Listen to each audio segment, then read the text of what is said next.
Norwood Hasty was asked if he thinks slavery was immoral. No, no, I don't. Because when a slave came from Africa, he couldn't speak the language. He was totally untrained to do any job at all that would fit in with the civilization. Someone had to take care of him. Someone had to take care of him 24 hours a day. And it's pretty hard to do that unless you owned a person. So I think slavery just had to be in those early days. Mr. Hasty, what was life like in those early days? As far as the colored people were concerned, I feel that they were a good bit happier than they are now. They had less in the way of material things.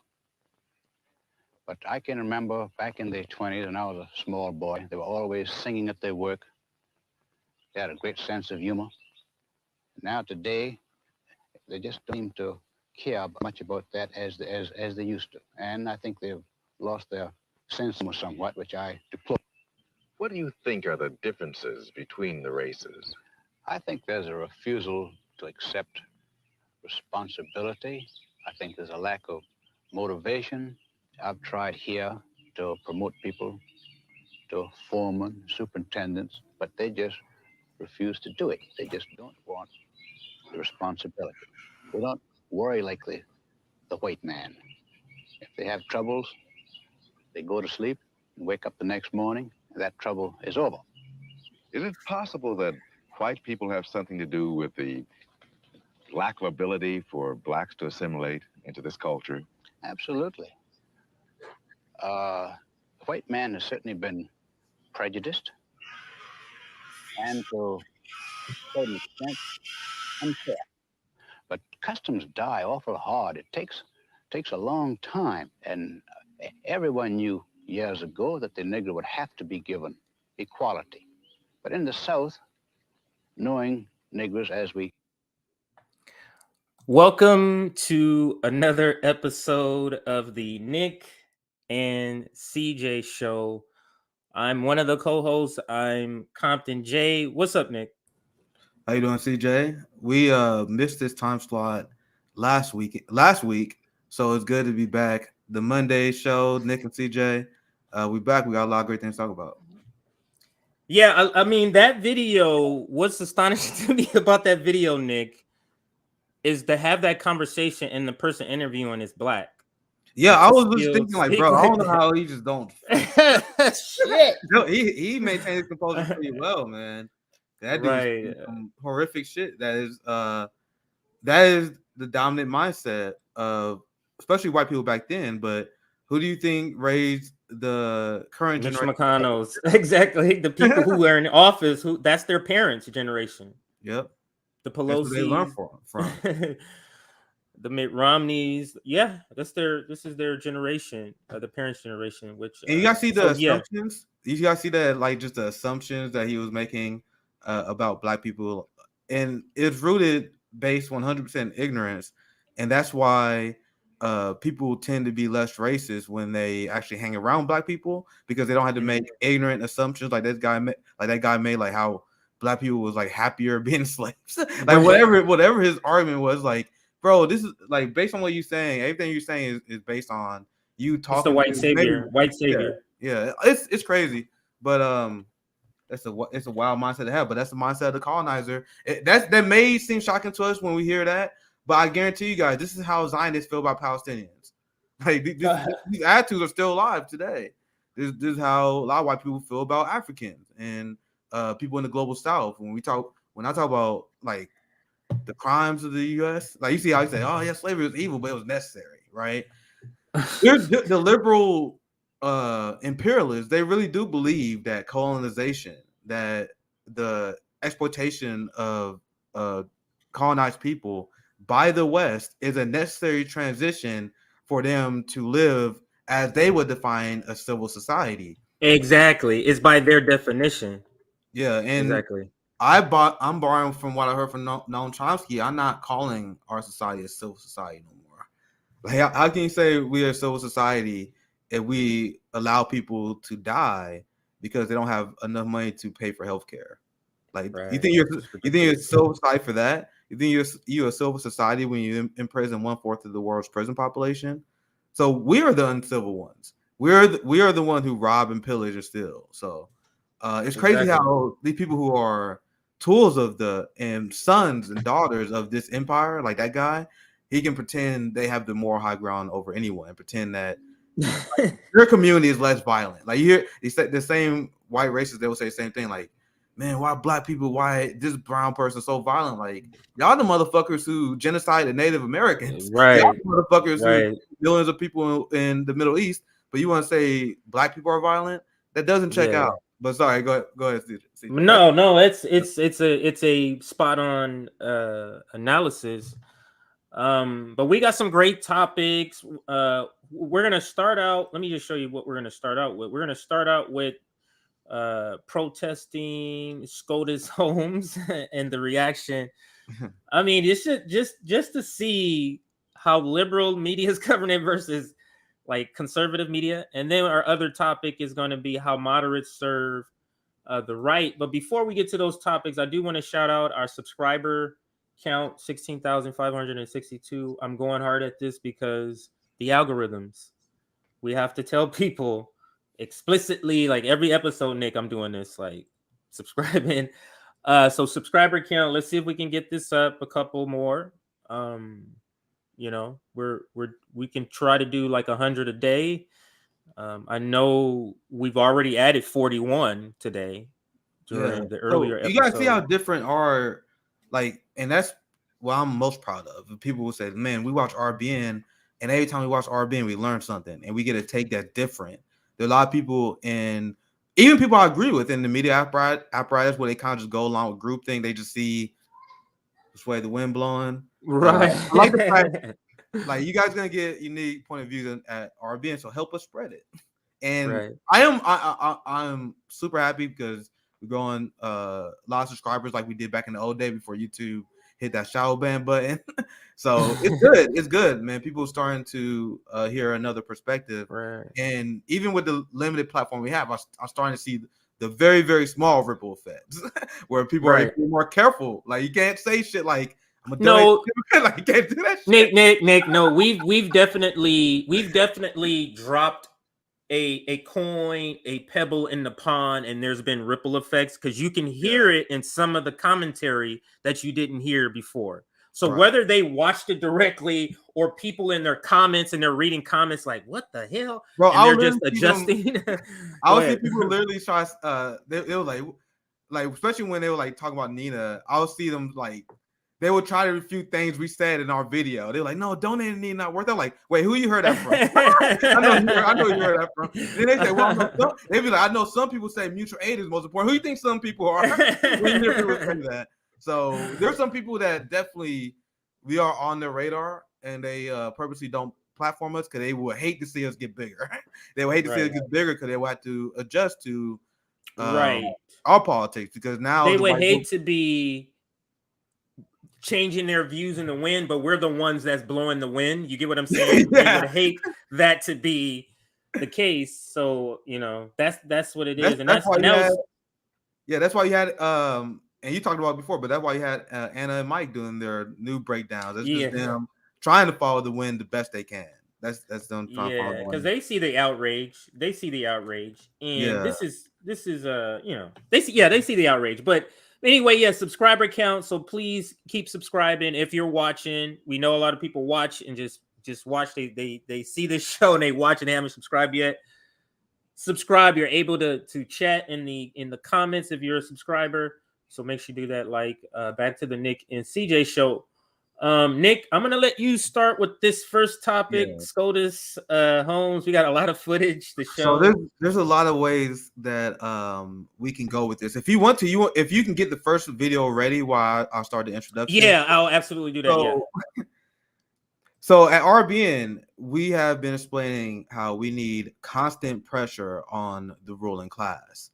And especially after the George Floyd protest, that definitely scared the shit out of the ruling class. Now, ever since then, they've been making adjustments to make sure stuff like that doesn't happen again. One adjustment is funding the police more. But during these protests, lot of protests went unheard. A lot of protests, a lot of people in the ruling class was able to tune out and go about their day. So I'm in activist community. I remember I spoke to a lot of activists about showing up at people's homes, like showing up at people's homes to put pressure on people.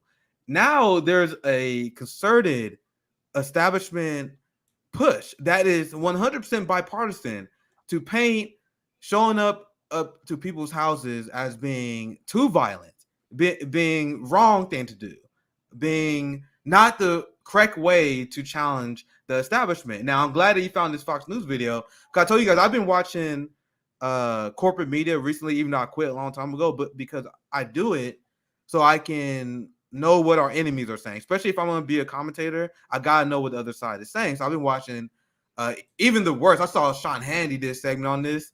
It was horrific.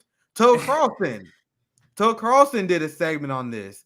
Now, I told you guys, I am not impressed by Tucker Carlson. I never understood people who are, because Tucker Carlson is a guy who talks about worker class issues, but he's against the mechanism we need to get gains from the working class. Yes. So he would talk about all, and I told you guys, he do this fucking trick where he pretend he's on your side, but he's there to funnel you to the Republican Party. So Tucker Carlson is no different than the Squad. You know how the Squad say great things, but just to funnel you to the Democrat Party? Right. And how Tucker is the worker issues. So Tucker, he pretends he's class conscious, but then he's against the mechanism of the proletariat in order to increase their class power. He was calling George Floyd protesters thugs, barbarians. He was saying that anyone that protests at people's homes are thugs and barbarians. So it was like, bro, that's the trick that he played. And I saw that on Fox News, and we about to see this clip. So let's watch the clip, and I'm going to get to my other part. But last preface I'm going to say before this is, and not just the right, and not just the right that is playing defense for the SCOTUS, because they all are class loyal. So let's watch the video, and then we give you guys more examples. Absolutely. This is the shorter one, first one right here. Whether or not it's illegal is sort of irrelevant here. It's the morality of the thing. The fact that they've decided that it's now acceptable to intimidate a justice into getting what they want just shows how deranged and out of touch with the American people the radical left is. The fact that we can have this conversation between us and we can discuss, hey, you know, maybe it's going to go back to the States, maybe not. That's acceptable. It's unacceptable to go to somebody's house to yell and to scream and to scare them into submission.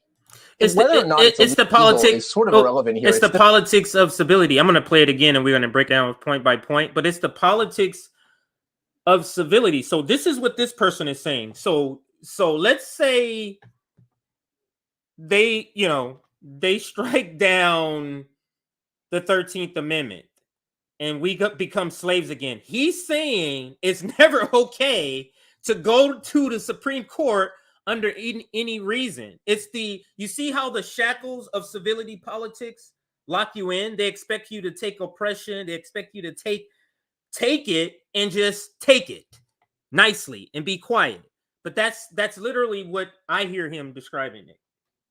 Yes, as we explained before, civility is the tool of the ruling class.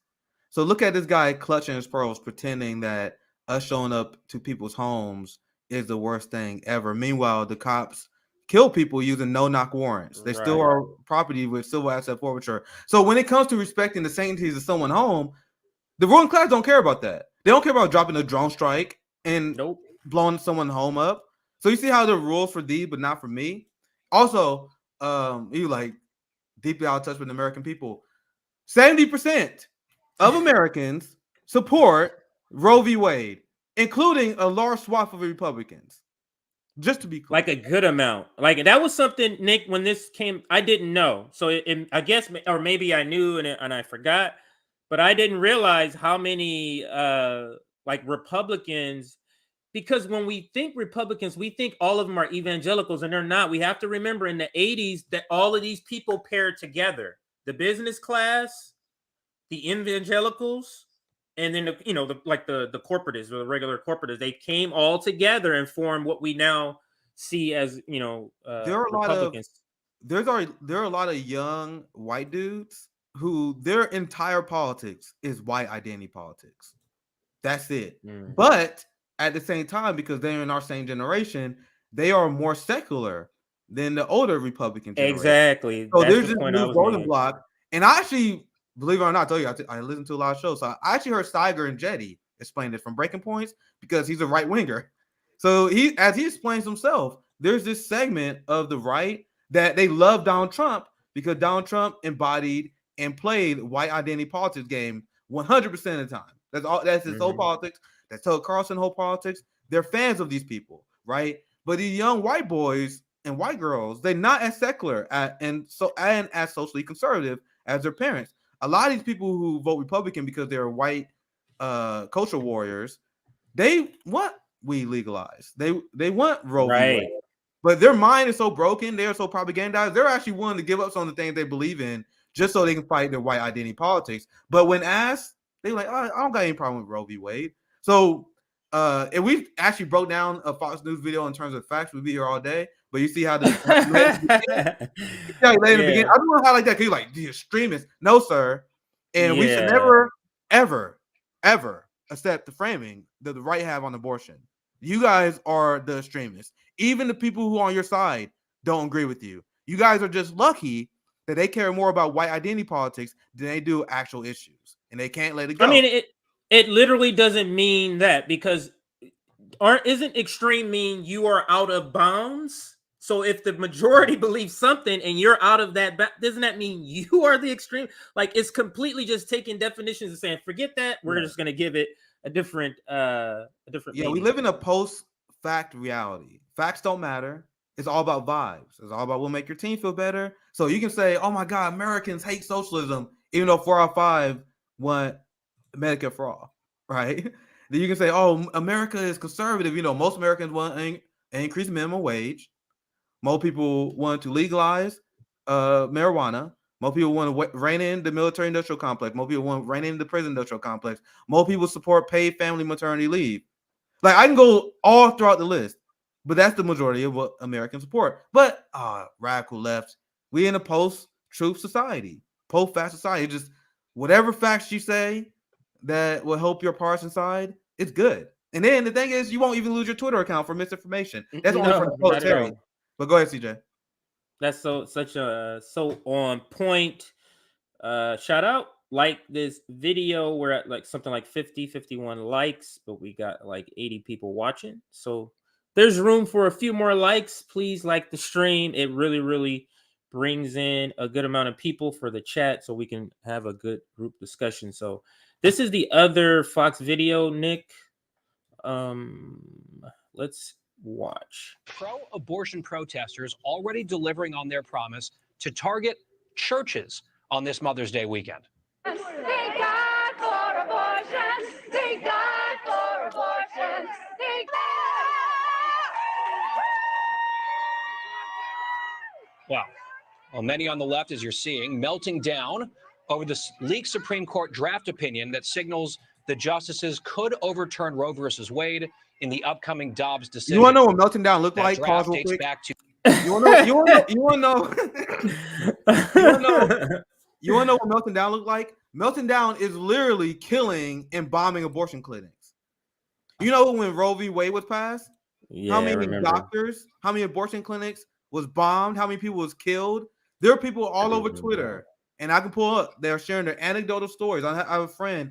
She sent out a viral tweet earlier when she had to get abortion. She was attacked. There were doctors that quit Planned Parenthood because of the right-wing extremist domestic terrorism. Now compare that to that. That's the worst video they can find. You understand the video they put on Fox News? Tucker did the same thing. Tucker on this segment, he was like, let's find the worst video they can find. The worst video he could find was an abortion activist literally chanting in a peaceful manner. The worst example of you guys melting down is literally killing doctors. There was doctors that was killed en masse after Roe v. Wade, and still to this day. I remember, Nick, like they were burning down places. They were like murdering I remember the news. I was a lot younger, but I remember it happening, vividly happening. And it still happens too. It still happens. Like we see how the right gonna act now. Maybe this terrorism gonna move to blue states. Like California and New York, they mostly gonna be good, but that's where we're gonna see the terrorism. The right wing, they engage in terrorism. The left, we are victims of state violence. Right. And we got. Could Could you imagine black people doing some of this terrorism that white people get? Bro, imagine like January 6th would never happen. January 6th would never happen. Okay, never. Bro, imagine after the Breonna Taylor ruling, like we just started bombing fucking white conservative churches and shit. Like, imagine we started killing that is what the conservative movement did. I want you guys to remember that and burn it into your soul as you hear these people speak. They killed people. They threatened people. They was a gangster mob going after people who was pro-choice. But now they are clutching their oh my gosh, the radical left. Did what Tucker Carlson did. Again, I'll never understand why people think this dude is okay and decent, because he just played the partisan game like everyone else does. Fox News, they play the partisan game like everyone else does. They pretend one side is great, the other side is bad. Well, I think if you have a class conscious approach, everything makes more sense when you realize that this is a group of the proletariat that is protesting against the ruling class by having an anti-working class legislation, which this is. We don't make like this is not a culture war. Like I always say we don't focus on culture wars. This is not a culture war. This is capitalist authoritarian government that is trying to plan your family for you because they need more workers. They need more dead soldiers. So we're gonna explain that here later. Because I'm just saying I'm happy you said that. I'm happy because not a lot of networks are explicitly explaining why they want you to have their pro-birth, but nothing after that, because they want workers. They need workers. That's what this is. To me, that's part of it. If it's not the only thing, that's part of it. But to answer your question, I don't remember the year. It's somewhere in the 80s, but just Google abortion clinics, doctors murdered, and you'll get several articles that pop up. But it's I saw in the 1,000 tweets. I saw that's why I know about this, because people have been tweeting about this like crazy. Calling out the conservative hypocrisy. Like, bro, what about this abortion clinic bombing? What about this one? What about this person who was assaulted? It was like they put up the receipts and then the right wing just pretend they don't exist. But yeah, I'll break that down later because I want to finish the clip, and I actually wanted to share that part later. But I told you at RBN at Revolutionary Blackout, we do what other channels they don't do. I analyze every single story. Every single time I read a story, I'm like, all right, how does this relate to class? How does this relate to the worker versus ruling class struggle? And I mean every single one. I'm not saying that I can do it every time, but I promise you guys, like 90% of the time, at least, when I read a story, I'm like, oh, this is a class issue, right? Then there's some that is blatant, obviously, culture war issues. Like, you see, we didn't cover the Kyle Rittenhouse shit because I think that was just a waste of time culture war issue. There's some issues that are real. There are some issues that you need to cover, and not. This is not a culture war. I was watching Breaking Point's segment on this, and they were just kind of like brushing up as, oh, this is a culture war that is a distraction for the workers. No, this is an assault on the workers. Yeah, you know what? Crystal Ball even like Crystal Ball. I'm just saying, culture war is overused. It's so overused. It's in particular by conservative media. Like, everything is culture war. Everything is culture war. Any change is like it's a culture war, and maybe they feel that way because I've seen other videos where he kind of explains the perspective. It's like if every angle you're losing, I forget how he phrases something like this, like, you know, we lost on Obama, we lost on Obamacare, and it's like people were feeling just like distraught that you're losing, at every angle. But anyway, I'm getting off on a tangent. Let's get back to this video so we can get through to the next segment, or to the next video, because we got a couple more here. Last year, South Carolina Congresswoman Nancy Mace's home was vandalized with graffiti and Antifa symbols and profanity, prompting her to carry a firearm at all times. The Congresswoman joins us now in studio. Good morning. Thank you so much for being here. I remember when this... You think that was a real Antifa that did that? You think they just that's what I was trying to explain to y'all, man. I don't think that was real at all. Yeah, so the right, they call any lefty protester they don't like Antifa. Antifa is not an organization, it's an idea. Like, if you guys think Antifa is an organization, find me the PO box. They don't get it. Find me the headquarters. They don't get it. Where's Antifa headquarters? Where's it located? Where's the address? Who's the leader?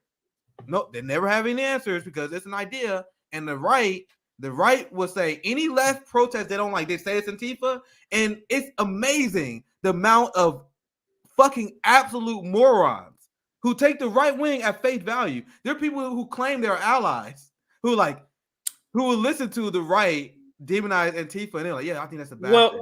And I'm like, bro, conservative Antifa. Antifa conservatives, is anti-fascist. Anyone who engaging in anti-fascist action is a part of Antifa. Antifa originated the term.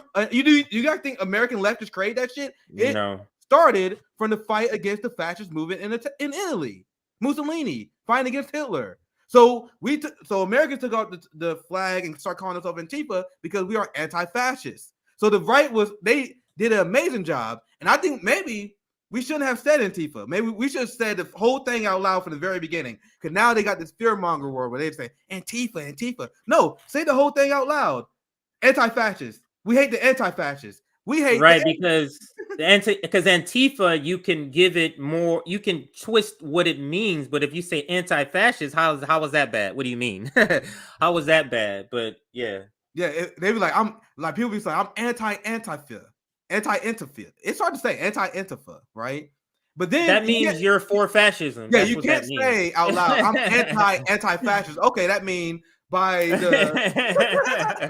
the double negative means you're for it. You understand? Yeah. So if you want to simplify that for that equation. Like, I'm a math nerd. Like, anti, simplify that, take that out, you're a fascist.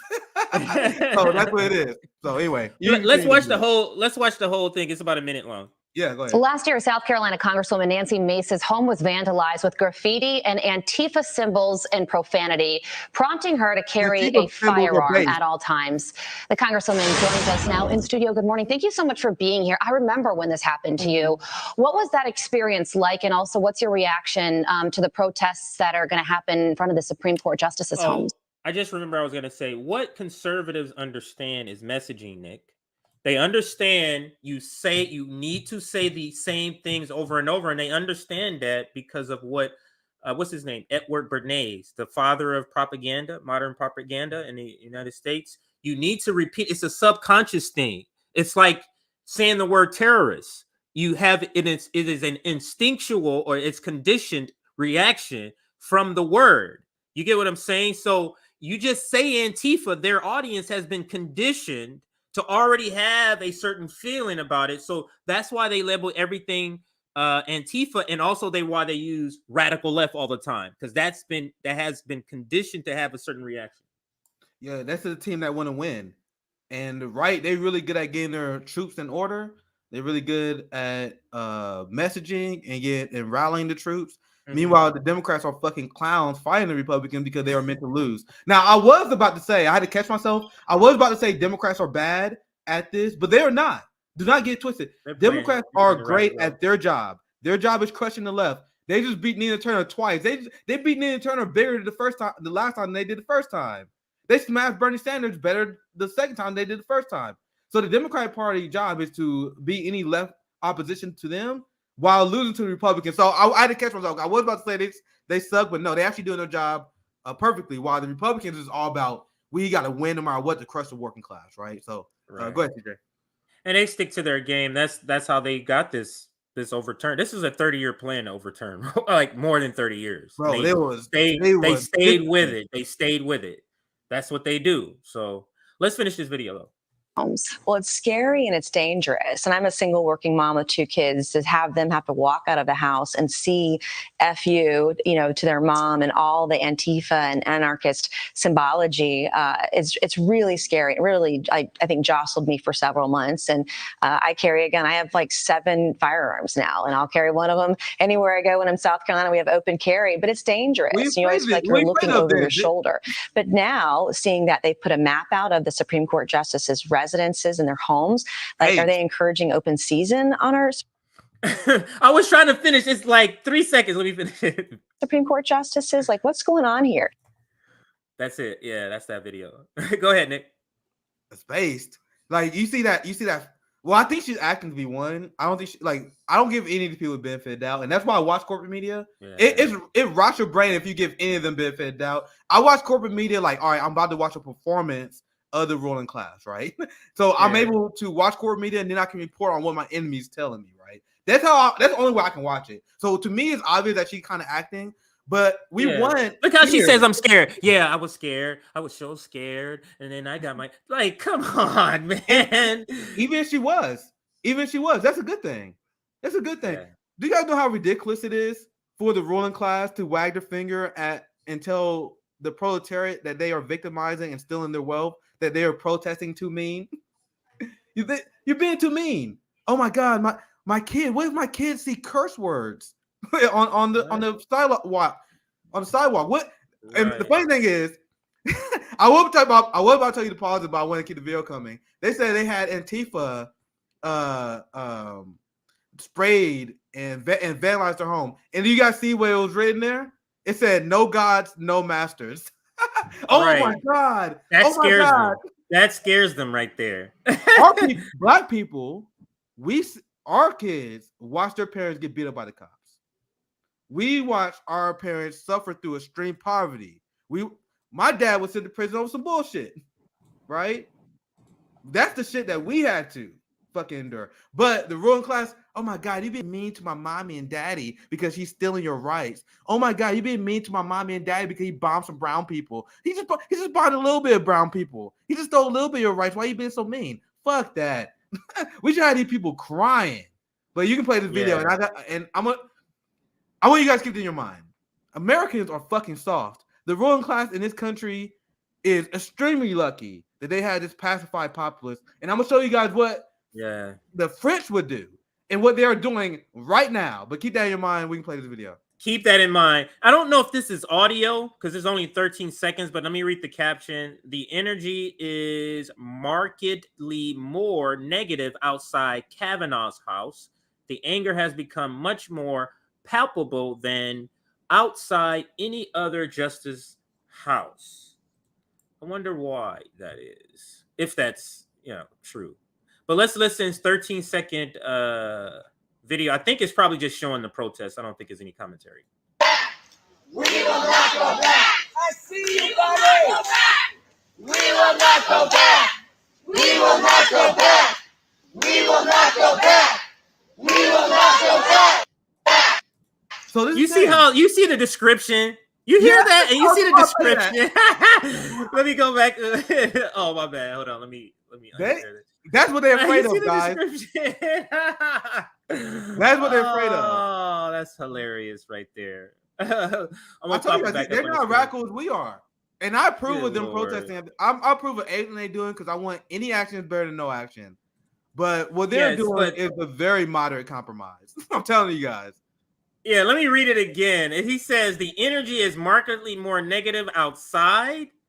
So he's saying this is the worst out of all the things that's happening. And you heard it, Nick. So the anger has become more palpable than wow. And rights being taken away, having a negative reaction to rights being taken away. This is crazy. That's what these people are saying. The constitutionalists are saying this. These are the people who claim we're strictly. It doesn't the Constitution say to do things like this? Doesn't it say to do things like this? But you're constant. That again. They celebrate the Boston Tea Party, and the Boston Tea Party was literally destruction of private property. So they were like, you can't go after property. Why the fuck not? Historically, it's proven to work. So the ruling class is like, go ahead. No, I was gonna say Dr. Gerald Green was on, and I learned from him. And I bought that book, actually, his book. I'm going to start reading it. I need to read his new ones recently. I learned from him, but I'm bringing this up because you what did you just mention? I just lost it when I said that. What did you just mention again? So, fuck, what did I just say? I had a point I was making, but somebody got to tell us in the comments in a second, I think. It was something. Go ahead. Damn, you mentioned something that he the Boston Tea Party. There we go. Yeah. So he mentioned one of his books, he talks about how the reasoning we're given about why these founding fathers came here, that ain't the whole freaking story. That it was actually a counter-revolution, that at the time they were fleeing and they heard word that where they were fleeing from, they were about to outlaw slavery. So they came here. Yeah, and that was the reasoning behind a lot of it. And then the Boston Tea Party, don't think that slavery wasn't connected to that. They love to tell that story, but that was people protesting issues with slavery, not that slavery may be coming to an end, that they're hearing rumblings of that they're going to be getting, and the people who still want it will be getting taxed. Boston Tea Party. They're leaving out these little tidbits that connected to slavery, like every aspect, Nick, of the creation of this country, Nick. Yeah, I think is that the counter revolution of 1776? Is that? Yes. Yeah, I gotta read that one. I gotta read that. Yes, I just bought it on one of them apps that that you can read on your phone. When he told me that, because I was like, wow, I never knew this story. They have, Nick, you don't understand. American history is truly about covering up how intertwined slavery was, how important slavery was. We would never be a superpower without slavery, ever. We would have never. Go ahead. Yeah. Real quick, K through 12. U.S. history is all about covering up. That's the perfect way to put it. It's a giant cover up from the beginning to the end. They don't talk about, like, I didn't know like 100 million was dead in the Native American genocide. Like, people talk about the Holocaust. The Holocaust is the first thing people bring up. Bro, the genocide of the indigenous people in our country dwarfs anything that I've heard of. Like, bro, 100 million dead. That is Middle Passage have numbers up in that range, 80, 90 million. Yeah. The ocean is lined with African bodies. The ocean is lined with African bodies. So yeah, the point is, U.S. history that you learn through K through 12 is literally just covering up the crimes of the United States and the ruling class of the United States at the time. There are a lot of myths that are told about people pretend that Abraham Lincoln was an anti-racist. Abraham Lincoln, he didn't give a fuck about black slaves. He wanted to weaken the South. Right. Like, there's like a lot of politics that they explain with what Lincoln's real. It was like you didn't do that because he didn't go, oh, these are people. He didn't say these are people. It was all about a commodity. So think of it as some other trade, something else that they're trading and they're trying to inflict some sort of pain on. Yeah, that's all this was. Abraham Lincoln believed in the Jim Crow system. You guys know that? And his message was, he was like, I don't know why the South's so mad. He said, if you guys want to have them as second class citizens, we are willing to work with you. That is what like Abraham Lincoln was saying. He was like, why you got tripping? Like, they're not gonna be slaves anymore, but they're not gonna have the same rights as you. Like, he was all for Jim Crow and the black. They implemented the black codes immediately after the Emancipation Proclamation was made. Like, Abraham Lincoln was all for that. So the point is, every single tidbit of U.S. history, and I told you guys many times, I relearned. I threw out everything I learned in school in general a long time ago, and I'm gonna relearn everything. Like, start from 1776 to the current day. They lied to you about fucking everything. They lied to you about JFK. They lied to you about the CIA. They lied to you about World War II. They lied to you about the Great Depression, World War I. But bro, every fucking thing about U.S. history was lied to you in school. Start there and then learn history all over again, which is actually pretty fun. I told you, I went through this whole thing where I was reading history, learning history, and I'm like, bro, everything I was taught was bullshit. It would be a whole show to explain why, so I'll leave it there. But there's so many. I mean, it's such a great sleight of hand to get the world to believe in you being the free and all of these great things as you're murdering the indigenous. Just understand that, Nick. That somehow the story of America, oh yeah, we just took it. And then Thanksgiving, man, we took it and they just kind of was like, Indian giver, that whole thing. Like, it's such a whitewashing of the atrocities that came along with it, are found, like calling them founding fathers when they're founding imperialists, founding colonialists, founding slave. Like, this is who they were. Terrible people. One last example that is extremely relevant. That's extremely relevant today. You guys see what I mean when I finish it. I remember growing up thinking the U.S. military was like undefeated because they would never tell you when they got their fucking ass beat. So the United States haven't won a war in the modern era. When I mean win a war, I mean achieve your accomplished objectives. The war on terror was a failure because terrorism's still here. The Korean War was a failure because they failed to repel anti-capitalist sentiment among the Korean Peninsula. That's why we got North Korea. Vietnam War was complete failure in every sense of the world, right? But I remember growing up, because our public education system, I used to think like, man, we won every war and we defeated the Nazis. Guys, the United States did not defeat the Nazis. That was the Soviet Union. Right. I remember I legitimately, I know you guys may laugh at me, but I remember in my early 20s when I learned, I'm like, oh shit, the Soviet one of the comments said right here. When I learned that pretty much was just the Soviet Union led to the collapse of the Nazis, my mind was fucking blown. I thought that was the story they tell us is that the United States joined. We were late to join the war, but things was going bad for the Allies. We stomped out Nazism. Yeah, the United States joined the war, and then we turned around. We defeated Hitler. That Captain America. Remember Captain America in the comics fought Hitler, right? So it's like that's what I thought. Like, laugh at me when I was a dumb kid, dumb teenager. I learned quickly. Now you learn that the Russians, the Soviet Union, fought the Nazis, which they are continuing to do to this day. And we were allied with them at the time. And you would see pictures of Stalin. Who was just telling us this? I think it was, who was just telling us? You would see pictures of Stalin. Oh, no, nobody was telling. I was watching this video of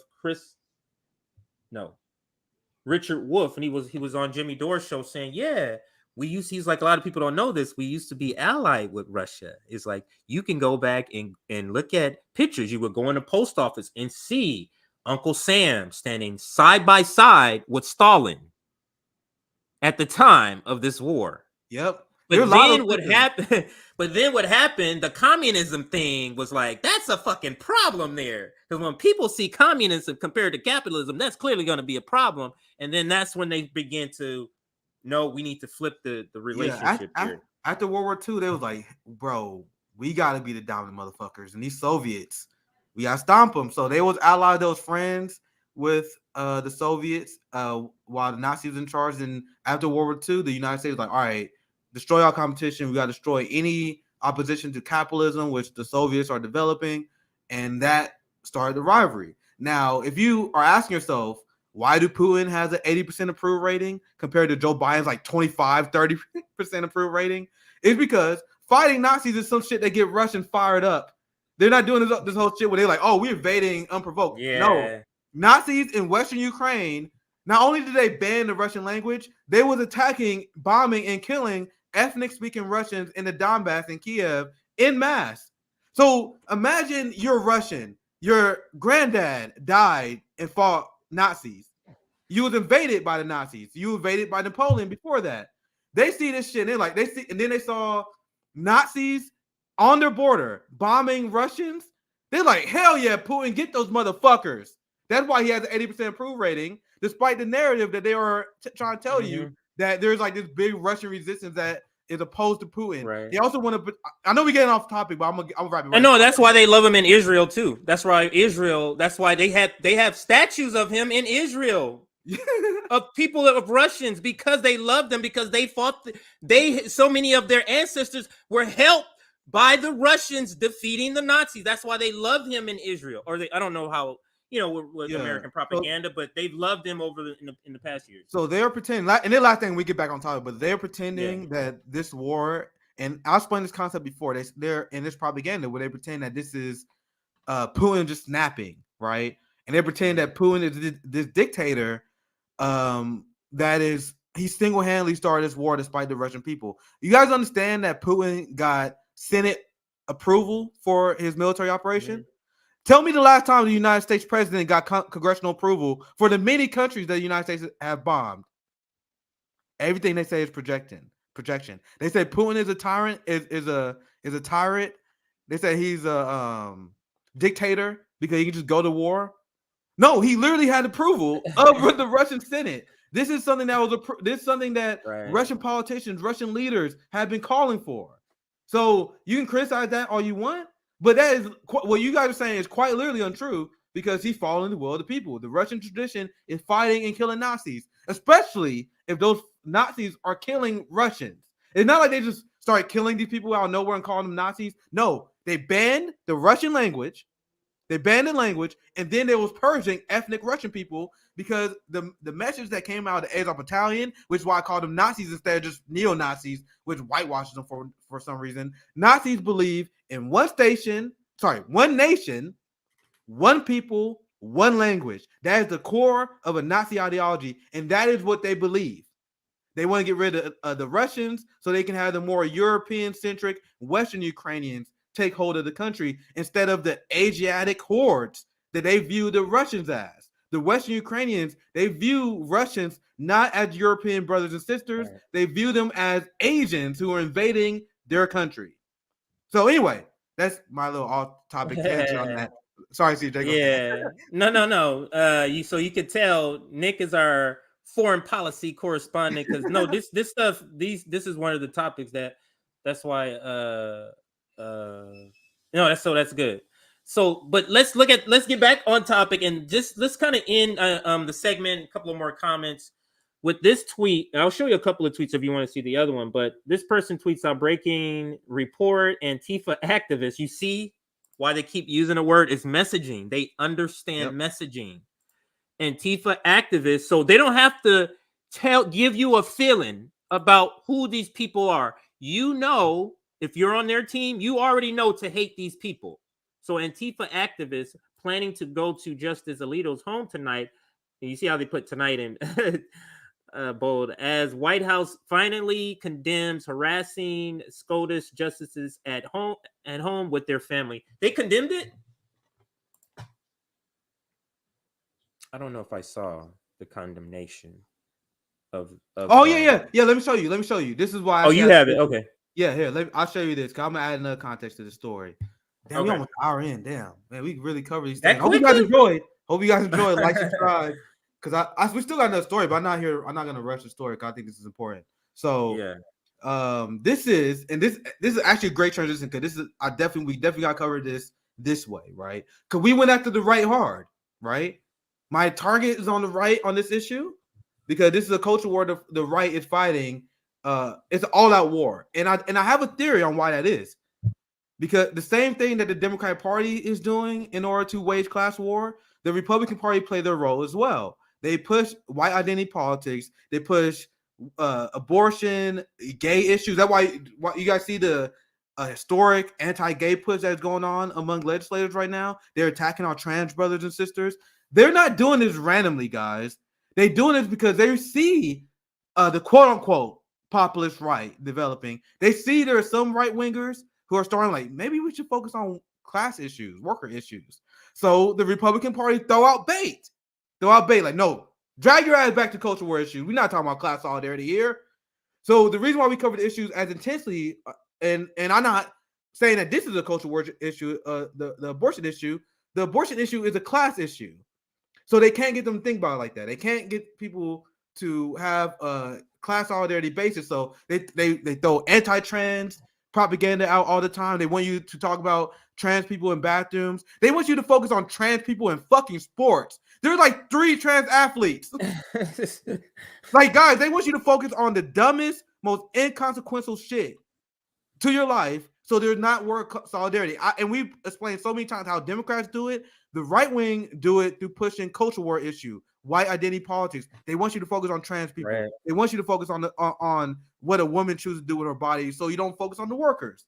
But now that we went over the Republican Party, I want you guys to understand we are against the two-party duopoly, and the Democrats play a role. No matter how bad the Republicans are, no matter how bad the Democrats are, the other party is playing a role in order to keep people in the two-party duopoly and to keep people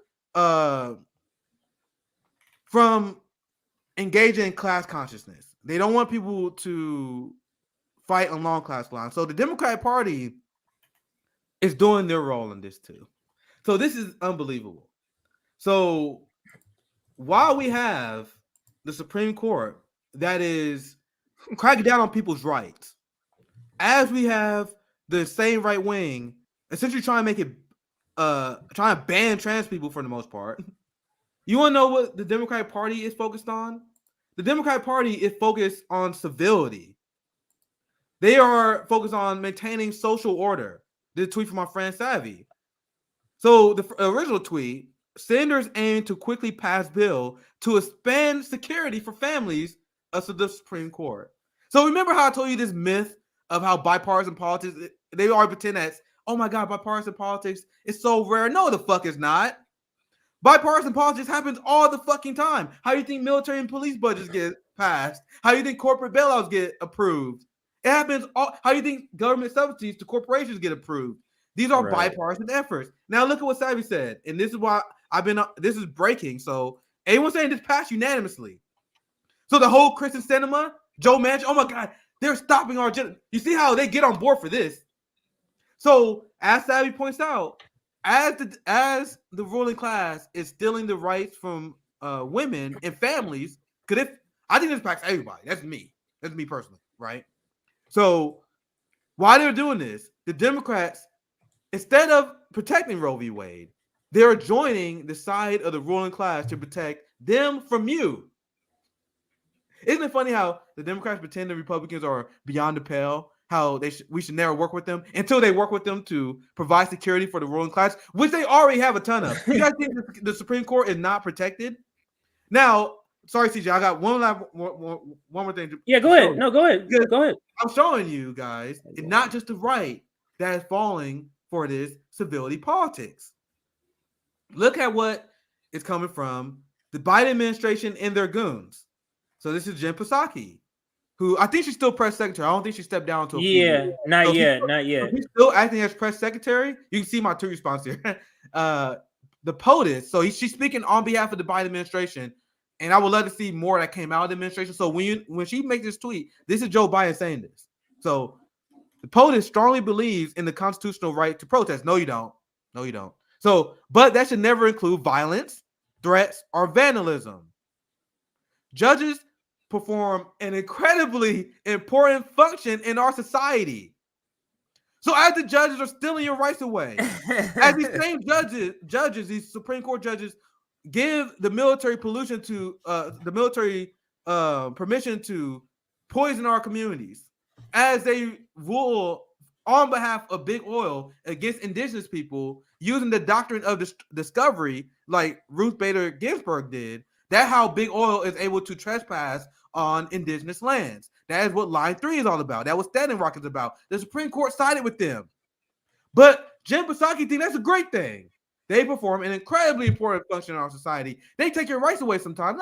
That's an important function in our society. No, that is. For the ruling class, that is an important function. Bro, they be saying the quiet and CJ, you can interrupt anytime. They say the quiet part out loud all the time. And it's crazy how people don't see it. Like I've been watching their tweets. I told you I watch corporate media because I'm like, bro, they say the quiet part out loud all the time. And here, Jen Psaki. They must be able to do their jobs without concern for personal safety. They must be able to strip your rights away. They must be able to work on behalf of corporations and ruin this country, but they must be doing it safe. So you guys see my two response here. Jen Psaki is showing her undying class solidarity. That my response to this.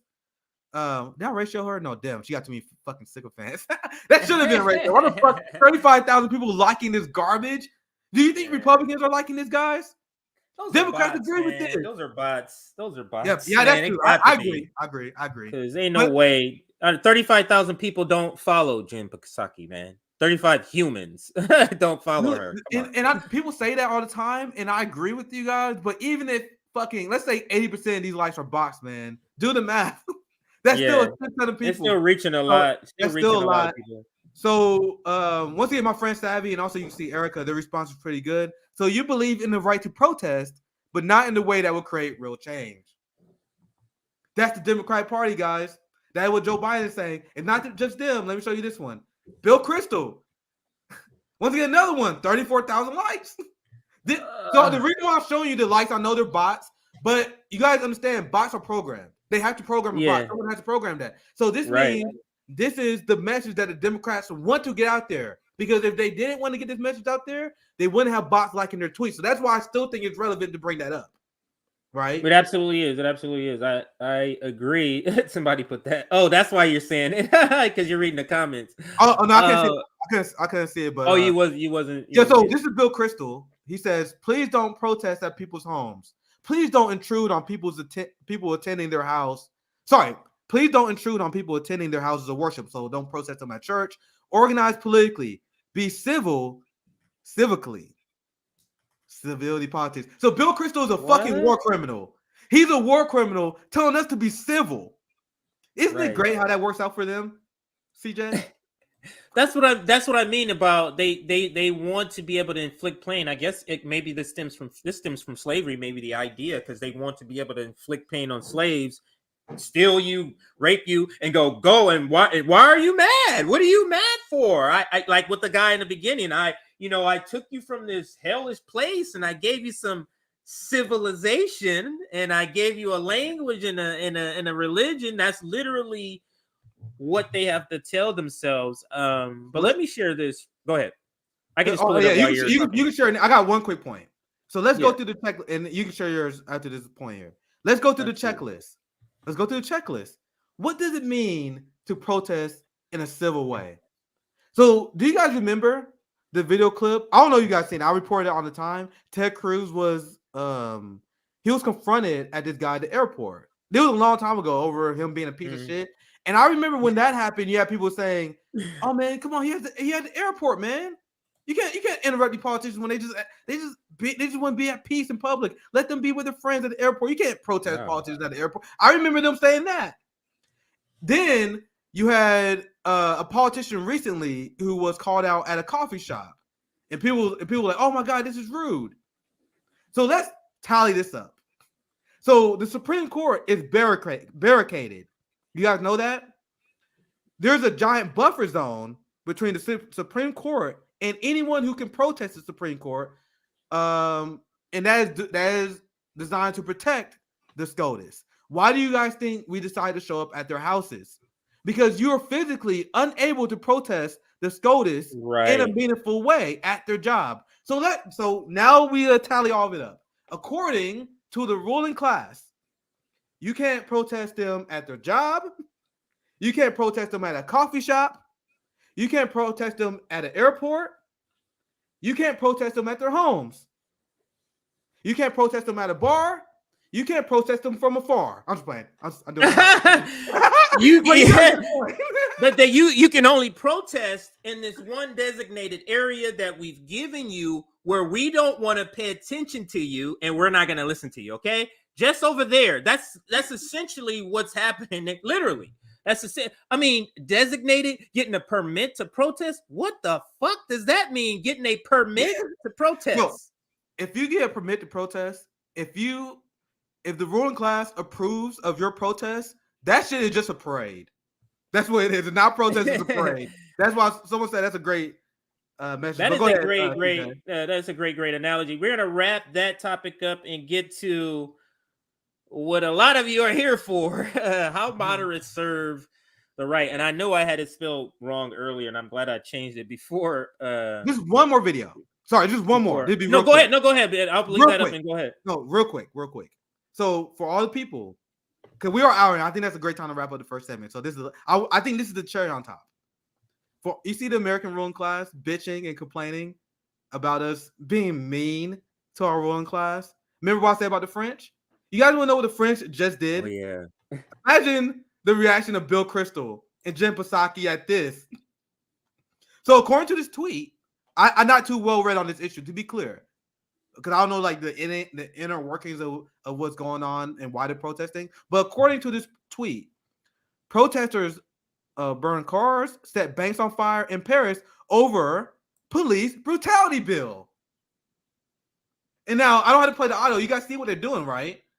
Mm-hmm. Cars would set alight in the central. Wait a minute, Nick. Is not no black people in there? I thought only black people set fires to shit. I thought that's what they said on the TV. They said, look at the blacks, BLM protesters, rioters, burning, and that's all a sea of white people over there. And you see how they did this in response of a security bill that prevents reporters from covering police brutality. Yeah, that's why. And then after just doing that, they're not even doing that after a cop kneeled on someone's neck while they were saying "Don't breathe." Not even that. They did that in response to them saying, we can't report on this. Fucking burn the city down. Burn it down. So this, all right, really, the last thing, because it really put the cherry on it. Then for real, the last thing, for real. Because a lot of people say this is ineffective. It's not. I'll be real quick here. They had Macron went after their pensions. Then the protest turned violent. And guess what they did? They scrapped that goddamn pension plan. So all the fucking shit exactly who call themselves on the left, because there's a few of them. There are people that say violent protest is never the answer. Motherfucker, historically, that is untrue. And I'm gonna leave the segment at that. It's just untrue. But CJ, well, I'm gonna go just ahead. say this line here. I'm gonna put this up. The internet is out of control. This is what the ruling class is saying. These things that are coming out, Nick, the internet is loosening their grips on us of the grips of information. That's why you see the misinformation crackdown, and that's all. And that's damn, I just forgot the other one. Oh, and that's why you see the SCOTUS not being able to film police, because there's bills like that in the United States that's passing. That's because why would that matter? Why would it matter that one person is filming the police and it's just on my phone, one person? It doesn't, because they know that's going to be shared. The internet is out of control, is what the ruling class is saying to us. The internet is allowing all these people from across continents to have some summits and talk. Like, this shit is out of control. And that's what we're seeing, this sort of fascistic clampdown on, just basic rights and protest and filming the cops. Like, that is so, I don't understand the logic behind that, though. The not being able to, like, the people that's proponents of it. Why can't I film a cop? What is he doing bad that you don't want me to see? Would be my question. I will never understand the mindset of capitalist authoritarians. What are you trying to do? Protect his privacy, motherfucker? We know who he is. Like, there's no logic that dictates it should be illegal to film police. You think you're gonna put him in danger? Like, what's the they don't even try to explain it. They just put their fucking ideology out there. That's what I mean. It's like, what is the logic behind? Like, what? You know how many other things you could be addressing? What about this is happening that you need to take control of this? But anyway, let's get to this next story, which is how moderates serve the right. This is by second thought. We're just gonna kind of follow along on the points and stop and start on certain points. Maybe 5 minutes of the video. Nick, tell me when you hear something you want to comment on. But I've already queued it up, so let's get going. You've read the title, you've seen the thumbnail, you've inspected the element and combed through the metadata. This episode is about moderates, centrists, independents, pragmatists, middle grounders, fence straddlers, and the ungodly, unceremonious, electable politician. Today, we're looking at everyone's political neighbors in the middle of the street. Let's get this started. Cue the MLK. First, I must confess that over the past few years, I have been gravely disappointed with the white moderate. I have almost reached the regrettable conclusion that the Negro's great stumbling block in his stride toward freedom is not the white citizens' counselor or the Ku Klux Klaner, but the white moderate, who is more devoted to order than to justice, who prefers a negative peace, which is the absence of tension.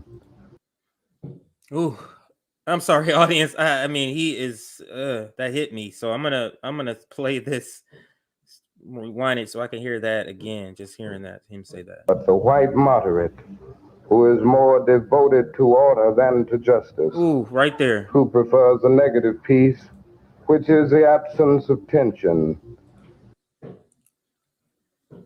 He wants order over justice. That rings so. Just think about the last story we just covered. Just think about giving them more security instead of standing in solidarity with protesters. So that's literally a perfect video play after what we just talked about, right? That because the Democratic Party are the white moderates. They are the representative of that space. So I'm gonna rewind it just maybe 25 seconds. I just want to hear that full part because this to me is just hitting me. Is not the white citizens' counselor or the Ku Klux Klaner, but the white moderate who is more devoted to order than to justice, who prefers a negative peace, which is the absence of tension, to a positive peace, which is the presence of justice. Look, I already know what you're going to say. JT, please describe to me in political science terms what a moderate is. Fine, but only because I want to. And as punishment for being so presumptuous, I'll start with the difference between the left and the right. You probably already know the story of the two terms. During the French Revolution, those who wanted to laisser les bon temps brûler with absolute monarchical power sat on the right side of the assembly, their version of the House, and the no-good radicals who wanted to try out terrifying and capricious parliamentary monarchy, sat on the left. So, history lesson for those that what this is where it comes from. The use of the term right and left. This is not new. Nick, did you have? It looked like maybe you were gonna say something. If you weren't, I can just continue. I don't have much to add. It's just on point because I explained this concept when we had Caleb Maupin and Greg Pasta on the Anti-Imperialist Summit, and Pasta has a little bit put back against me for using leftists. But then every time we had this conversation, we always come to agreement because I'm like, bro, the way you define leftists is different than the way I define leftists. And the Overton window constantly shifts. And there are people who are still stuck in like 2015. Now, there are people who don't realize that the Overton window shifted literally within the last few years. Like, we got progressives who now side with Big Pharma. Right. You got the Democrats who they now on the side of the big intelligence communities. Back when even liberals, they used to be somewhat skeptical. Like, even people who are not as far as to our left, like during the George Bush administration, they used to be anti-intelligence community. But now the greater realignment. There's other people, Nick, are calling it the Great Realignment. That's another word what you're describing. Go ahead. So what this video is saying is, like, when you look at like term moderates, left and right, that's not just one thing. Like, it's not like a solid thing. It's based on the current events, based on the happenings of society, the status of society, and where you stand on issues that are relevant to society. That is what you would define as left and right, in my opinion. And now that is up to debate, and that's kind of what he's playing here. And I 100% agree, because and people will say, why you guys engage in leftist infighting? I'm like, sir, I don't see any leftist infighting on the channel. We call out people who are imperialists. Like, so what do you mean? Like, and the people who say that, like, they say you engage in left infighting by calling out TYT or Sam Cedar. They are the ones who we're talking about. They're the ones who's still stuck in like 2015 and 14, and they don't understand that these terms are very fluid and they change and they move, right? So that's the only thing I gotta add. We can continue the video if you want. Hey, let's listen to a little bit more of this here. The story of the two terms. During the French Revolution, those who wanted to laisser les bon temps brûler with absolute monarchical power sat on the right side of the assembly, their version of the House, and the no-good radicals who wanted to try out terrifying and capricious parliamentary monarchy, sat on the left. This is a pretty specific issue to disagree about. So when people, i.e. academics with too much free time, try to come up with meaningful differences between the left and the right that hold true across most of global political history, you get very vague distinctions between the two political families. While today we associate the left and the right mostly with their stances on specific economic issues or cultural debates, the most fundamental distinction that you can probably draw between these two is that the left seeks to change society into something new, and the right seeks to preserve present society or go back to something old. Would you describe it that way? Yeah, that's exactly how I would describe it. That is exactly how I would describe it, because there's some people who they don't like the left-right terminology, but the reason I still call myself a left is because I see the potential that we have, because of the amount of wealth that we have in this country, that we can transform this society to something brilliant. So if you're a socialist and you live in this capitalist country, you are going to be a leftist because you're advancing for the social change. Now, if you're already in a society where people got healthcare and you got wages and you got people that want to change that, then technically you would be on the conservative side, but you're a pro-worker, right? So I actually agree with that label. I would love to hear people's response, because that's always how I viewed it. Left, you're advocating for change. You got critiques of the society and you want to change it through reform or revolution, the right is the people who want to preserve it. That's always how I understood it. And then if you're like a socialist, but you're more conservative, that's because you're okay with how things are in society and whatever society you live in. You can question whether they're socialists, if they're conservative in this country. I would say they're not. But all these things are fluid, and that's why we say it depends on many circumstances, because there are many socialists, especially in the global South. A lot of U.S. leftists want to pretend it's not the case, but there are a lot of socialists in the global South that are socially conservative as fuck. Like a lot of these socialist movements, they in the global South in particular, then they are anti-gay. Like they are just now starting to have like their fight for gay liberation, right? So it's like they're socialists, but they're also socially conservative. So based on American understanding of the Overton window, where will you put them? Where will you put a socialist who against gay marriage? I'll put them on the right? Like, well, I don't know. It's a hard conversation that's very fluid. But to answer your question, I do agree. I think it's a very nerdy conversation, but I think it's based on where you stand in terms of social reform. So that's my thought. I'm gonna do a quick little shout out. Like the video. Last I checked, we had 187 likes, but there's like 250 plus people watching. So that's a good 50 likes right there that we can get from the people already watching. That'll bring in more people to the conversation, more people in the chat that you can speak to. So let's jump those likes up to like 225. Can we get to 225? Like the video, please. So let's continue. It's only maybe another minute, and then we can go on with the rest of the discussion here. In practice, that usually means the left seeks to undermine established hierarchies and distribute power and wealth more equally, and the right seeks to preserve hierarchy and order, since most existing societies are or were built around power being concentrated in very few hands. Do you see why we can call people that are Democrats on the right? You can call them right also. Yep, this is why it's literally factually true to say we got two corporate right-wing parties. But go ahead, TJ.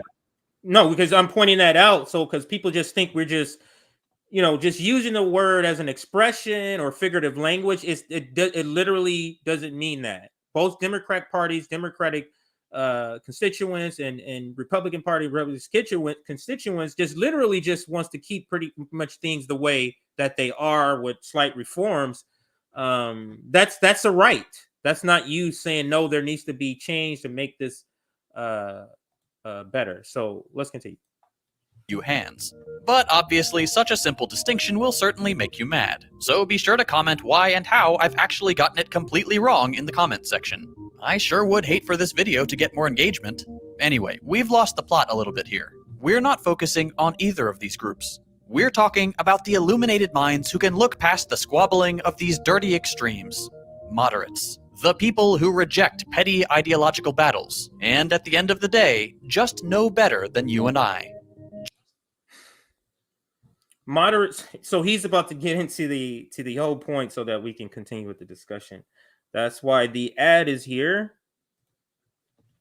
Just listen to how terrible the extremes are in this No Labels video on the Biden infrastructure bill. We've seen this movie before. No, not those movies. This one. We will not support bipartisan legislation. I'm telling the Republican senators that we're not going to stand for it. The extremes on the left and right are trying to defeat a two-party solution for partisan purposes. 3 out of 4 Americans agree on the infrastructure bill that creates jobs, helps families, doesn't raise taxes, and powers America to beat China. Don't listen to the extremes. Support bipartisan infrastructure now. Cool. Okay. All right, Nick. I mean, I've never seen that ad, and it just makes me want to vomit. Like, I've never seen that ad. Yeah, and that's the thing. Moderates are factually wrong, which is why I don't even play around and call people like Joe Manchin and Chris Sinema moderate. They are right wingers because they will say, "Oh my God, you guys there's streams on both sides." Like, bro, if you look at the fucking weak infrastructure bill that Biden was proposing, all those like amendments that got rolled back was massively popular. So they fight against popular things, and they're like, well, it's between the Democratic Party and Republican Party, so I'm gonna take the middle position, which essentially still is a super unpopular position, which is so that's not how is that moderate? I tell people with Medicare for all is the moderate position because most people support it. but these people are elitists. They believe in they are capitalists. And if you're a capitalist, you believe that power should be held within capital. I believe power should be held within normal people as a socialist. So when I see most people are for keeping Roe v. Wade, I think that's significant. The capitalist who believes in hierarchies, they believe, oh, well, if you're a member of the ruling class, you dictate what is acceptable in society. So it doesn't matter how unpopular the debate is. You gotta maintain your stance within that debate. That's the position of the moderate, because the capitalists, the people with the power, they know better, right? So that's the psychology behind it a little bit, but we can continue with the video if you want. Okay, fine. Let's be a little bit more charitable and actually understand what's going on here. Centrists and moderates in the US, the two terms are pretty much interchangeable, are people and politicians who are not entirely satisfied with the political programs of either major political party. Unlike people who reject both parties from the opposite ends of the spectrum, moderates are most at home in the supposed bipartisan middle. They usually like saying things like, "We're neither left nor right." We'll get to that sentence in a minute. But first, we might want to understand centrists a little better. If we are to assume the definition of left and right as historically transcendent terms about the stance one has towards present society and values like egalitarianism, being a centrist doesn't really make sense. Over time, movements that start out on the left, like liberalism, republicanism, or even parliamentary monarchy, become solidly right-wing movements without ever changing their ideology because they replace the old right and become contested by the new, more radical left. That's exactly what I was In saying such earlier, a right? position, centrism Yeah, let me becomes pause nothing it. more Let than me pause it. Can you kind of now that they said that part? Can you kind of reiterate the point that you were? Remember what I said earlier when I said even if you have a left established revolution or change, what happens when you are successful in your revolution? You become the establishment. You want to maintain established order. Now, if you're a country like Cuba that is taking care of your citizens, where they got higher literacy rate than us, one of the best healthcare outcomes in the world, period, one of the lowest child infant mortality rates, despite billions of dollars being stolen by the United States, it makes more sense for you to be technically on the right, because you try to maintain this amazing society that Fidel Castro and your revolution created, right? Now, if you are in a country that is pretty much a dictatorship of the capitalist class, and you're on the right, you like, oh man, that dude, he's working on behalf of the ruling class. But if you are trying to maintain your socialist revolution, and you can't say the dude working on behalf of the ruling class, even if you have a more conservative mindset in terms of conserving your culture. That's kind of what I was mentioning earlier when you see people in like when I'm talking about how leftists who reform society, they want to maintain that. That's technically what I always viewed as being on the right. So anyway, you can continue. I think that's that's a good point. And I think that's why Carlos Gallego, remember our guest, he was saying why, like, if you're a reformist, he doesn't see that that's why he doesn't see it as a leftist, because you're talking about always either keeping the status quo or making very small changes around the edges. So let's continue. Conservative ideology. Its prime directive is resistance to change, and as a result, it's not, as they claim, neither left nor right, it's just right-wing. It might have been on the left in yesterday's society, but now that the goals of the old left are the established order and have become the new conservative right, preserving present society with only incremental and moderate reform, which is what centrists believe in, becomes a profoundly conservative worldview. And it makes sense that this is where moderacy settles, because it has to compromise between two completely opposing ideas: changing society in a new way, or keeping it the same. Think about classic centrist statements like, "We just need a mix of socialism and capitalism," an idea that makes absolutely zero sense when you understand the two ideologies and that their base disagreement about the ownership of the means of production makes them fundamentally incompatible. Okay, this all might seem a little confusing. Let's get away from the theory for a second and look at something concrete, like the Biden brand of centrism. I know how to make government work. Clearly. It's going well. Oh wait, I'm sorry. You say you was gonna say something, or you just commenting? Sorry, I was just heckling him. Biden.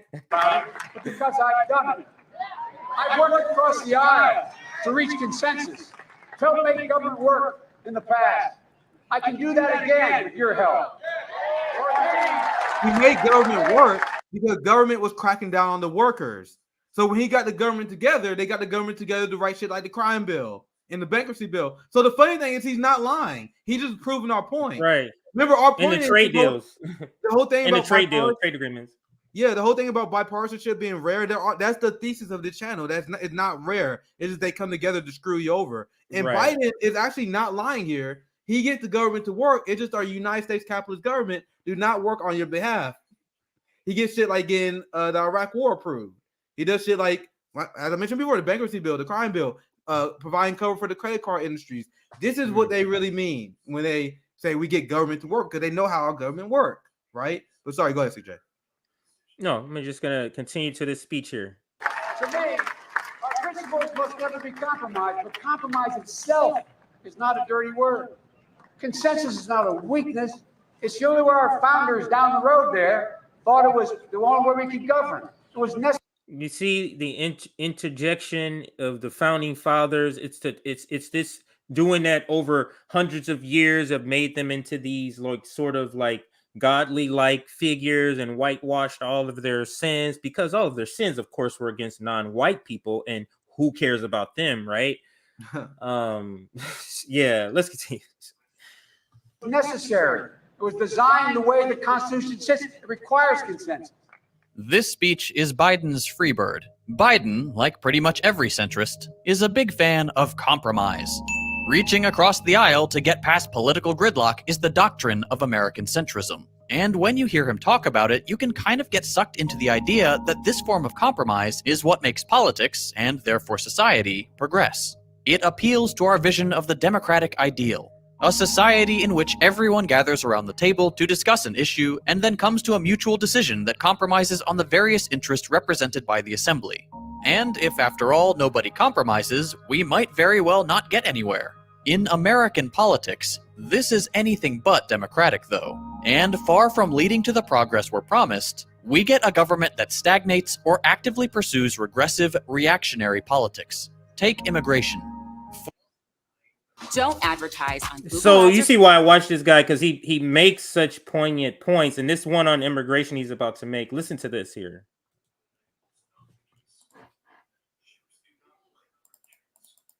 Come on. For over a year, we heard just about every Democrat call out the very real far-right policies enacted by the Trump admin at the Mexican border.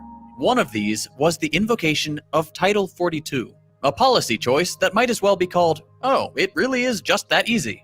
At the start of the pandemic, the Trump administration used the pretext of national health and COVID-19 to close the southern border pretty much completely. Nobody comes in, and a whole lot of people go out. It was a brilliant success for conservatives and reactionaries, and a massive step back in immigration law. And to this day, Title 42 still stands. So yeah, and actually that is still true. Yeah, I think yeah, I'm I mean, gonna we stop covered it there. that. Yeah, I think I'm gonna stop it there. But the two examples he gives, and I can always bring it back up if you want to. But the two examples he gives, how the middle ground either keeps you stagnant or it actually regresses you.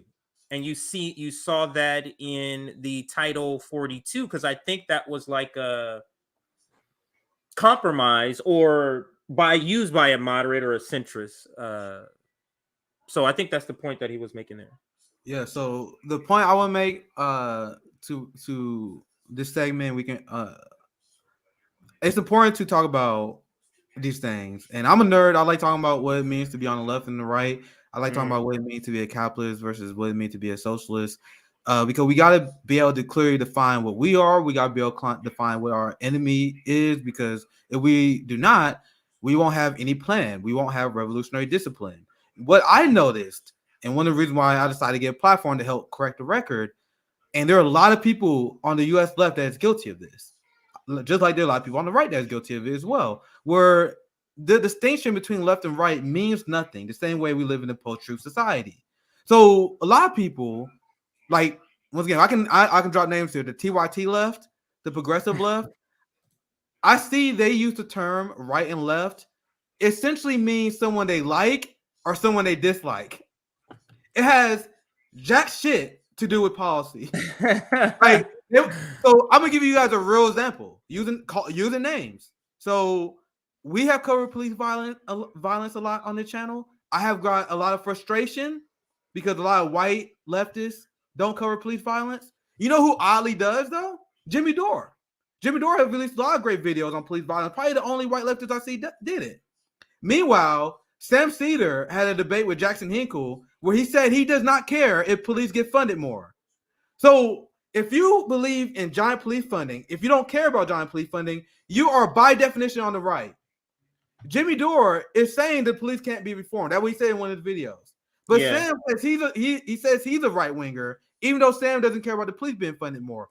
That's an example of Cedar being literally like on paper to the right of Jimmy Dore on this issue. But Cedar, every fucking show, every time he talk about Jimmy, he wants people to think that he's a right winger. Even though that Jimmy Dore, he gave a speech at the March for Medicare for All. They smeared it. So one person showed material support to the movement, the other person smeared it. That's why people always ask, why don't you guys go after Jimmy? Because he's not the one going after these working class actions like the TYT left did, right? So this is a factual distinction on what it means to be left versus right. But a lot of people, they say, oh, well, I don't like this guy. He's a right winger. I get it. It happens to me all the time. The Bernie people who got mad at me because I wouldn't vote for Joe Biden, they would say stuff like, oh, man, socialist MMA, he just catering to the right-wing crowd right now. I'm like, motherfucker, I'm calling for socialism. I'm calling for a revolution. In what universe am I appealing to the right just because I said I didn't want to vote for Joe Biden? So there's so much unseriousness about the Overton window and what it means, especially for us. We are a member of the proletariat. We are black. These distinctions mean a lot. There are a lot of people who vote for the Democratic Party who calls people who don't do that right-wingers. But let's be clear. If you vote for Joe Biden, you voted for increased police funding. You voted for the genocide in Yemen. You voted for more funding to Nazis. You voted for millions of Afghanistan people being starved. You voted for Israel getting more weapons as they are purging the Palestinians. You are on the right, and people get mad at me for saying this, but you are on the right if you saw Biden's record and you voted for him. That's just a fucking... But Trump, Nick. Trump is going to end the democracy.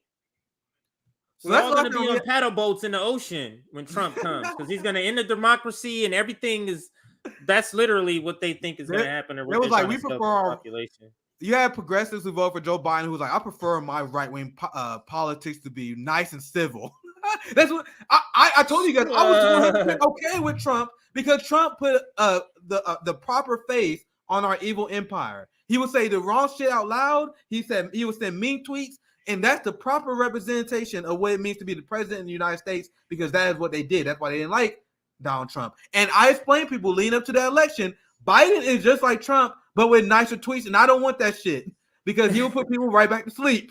And he actually ended up being worse than Trump in a lot of areas that you detailed in one of our episodes, in one of your episodes. Like he's like measurably, like on paper, you can just get the stats, and he's worse than Trump in a lot of areas, and continuing Trump's policies in a lot of areas also, like continuing the Julian Assange thing, like continuing the deportations, like continuing the Title 14, like continuing just a bunch of stuff.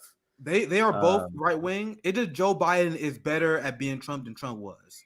Deporting more people, giving the military industrial complex more money, giving the police more money. Like, bro, I used to spend it under Biden. Like this shit, he's just better at them. And a lot of people who like to call people right wingers, they are 100% okay with polite right wing politics. At RBN, we're not okay with right wing politics. Period. I don't give a fuck if you put a smiley face or a smile or a frown at the end of that motherfucker. I don't care. So, that's why I think it's important to talk about these distinctions, and that's why I had conversations with pastors about this, because I don't really engage that much in left infighting. It just the left I'm talking about is the anti-imperialists. The left I'm talking about are the anti-capitalists, and the TYT left, the Sam Cedar left. A lot of people who call, like the people who put the red brown lines conspiracy theories, they are the right wingers. Like by definition, TYT is a union busting organization. They literally argue for imperialism. So how can you say, if you're Cenk Uygur, how can you say anyone's a right winger when you have a fucking record of busting unions? Cenk Uygur defended U.S. intervention into Syria. Like, you are by the books a right winger. So that's why I think it's important to have these conversations, because the deeply unserious people, they view the Overton window as just a vibe. So CJ, you have any last thoughts? I want to get to the next story. No, go ahead with the next story. I'm just making sure we had like 300 comments that I'm just making sure I get through them and put some up. We haven't been in the comments. Sorry, guys. Sorry, everyone. We are demonetized on YouTube. I'm working on that until further notice. I'm trying to set up another super chat system, maybe with Venmo or something, because Venmo allow you to leave notes. So I saw a streamer do that before, where you just read in Venmos instead of super chat. So I may try to work on that, because I've seen people ask about super chat. So that's the situation. We are demonetized on the channel. That's why please support the Patreon, the Revolutionary Blackout, because YouTube ain't paying us shit. YouTube ain't paying us shit. So everything is on Patreon. That's all I was gonna add. Go ahead. Yeah. So people ask, what is the solution? What is the solution? Actually, I just saw this. One last thing on the last topic. I just saw this. So I want to share this. It's real quick, because I was just looking. I was like, damn, I actually had this. I wanted to share. So I'm gonna share this real quick on the last topic, and then I'll get to the next one. Because talking about far left and far right, and you see how leftists and moderates, moderates pretend like the far left and the far right are the same thing. You see this fucking clown, Elon Musk, who I drag all the time because his only role is to engage in culture war issues and distractions in order to pull you away from worker class issues. Look at this tweet. The far left hates everyone, themselves included. You see how these moderates, they benefit from the system, right? So Elon Musk is a billionaire who already benefits from the system. So he attacks the far left as extreme radicals because we want to change the system that he benefits from. But people think he's a friend of the people. You guys see my response. Very simple. Only thing you should ever post in response to Elon Musk is his association with Gibbs Line Max. That was my response. I'm glad it got like almost 2,000 likes. But my response wasn't serious and more of like kind of a fuck you, Elon Musk. But my friend Mac, he had a more serious response, which ties into what we were just talking about earlier. This is why I had to bring this up before I move to the next part. So this is what centrists don't understand. Look at what the far right is for in this country. They're for banning abortion. They are white nationalists. They are transphobes. They're fascists. They're anti-immigration, and they're proud about it. Meanwhile, on the far left, what do we advocate for? We advocate for a fucking community. We advocate for healthcare. Fucking take care of the climate crisis with a Green New Deal, a real one. My Green New Deal that you guys see me sporting is the Green New Deal that Howie Hawkins and the Green Party held right. That's the original New Deal that tackled the military-industrial complex, not the fraudulent bullshit the squad put out that leave the military-industrial complex in place. I want you guys. I would be amiss if I don't bring up that difference. So sorry. Democratic representation in the workplace, hate billionaires in corporate America.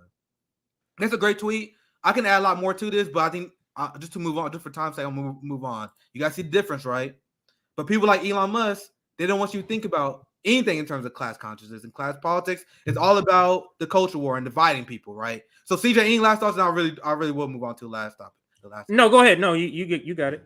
Okay, so we talk about problems a lot on this show, and people always say, I think a lot of it is in bad faith, to be honest, where they say, well, you guys always talk about the problem, but you guys don't talk about solutions. Like, motherfucker, we talk about solutions all the time. All the time. And this is, go ahead.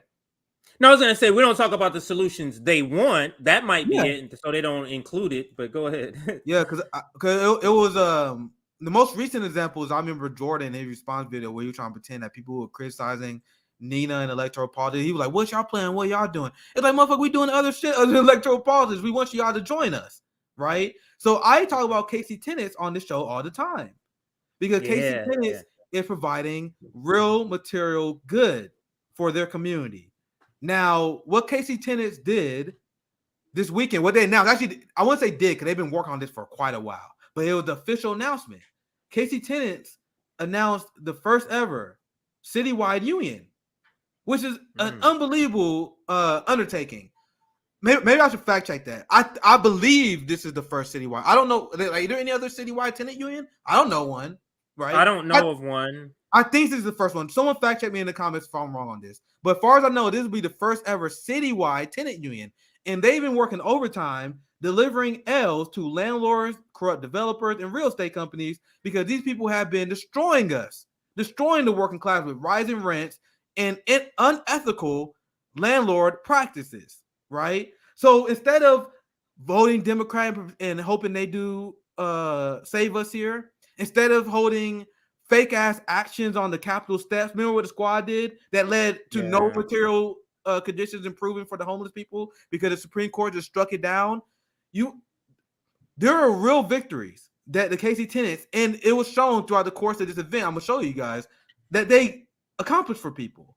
Now I'm gonna let the video play here, and then I'm gonna add more to this. I want everyone to know this is the position of RBN, or at least say my position. I believe CJ has it as well.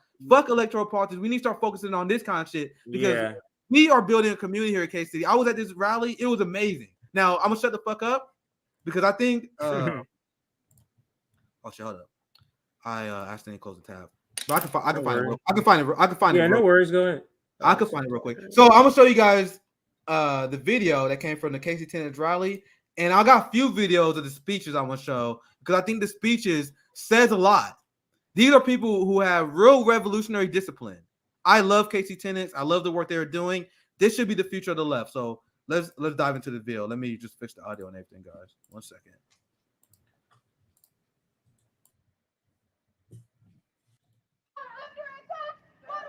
Stand up, fight back! When the neighborhoods are under attack, what do we do?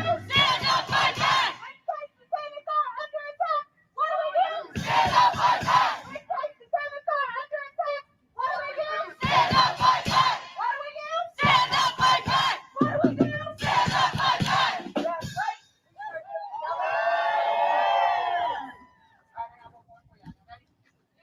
Yes, sir?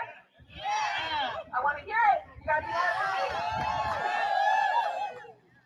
Mama, Dad, is this your favorite? In our home, we're staying. KC tenants and playing. In our home, we're staying. KC tenants and playing. In our home, we're staying. KC tenants and playing. In our home, we're staying. KC tenants and playing. It ain't no joke. All right, who's got the power? We got the power. Who's got the power? We got the power. What kind of power? Union power. What kind of power? Union power. One more time, who's got the power? We got the power. What kind of power? Union power. Who's got the power? We got the power. What kind of power? Union power. Today, we are gathered to announce the launch of KC Tenants Citywide Tenant Union. I said today. Today, we are gathered to announce the launch of KC Tenants Citywide Tenant Union.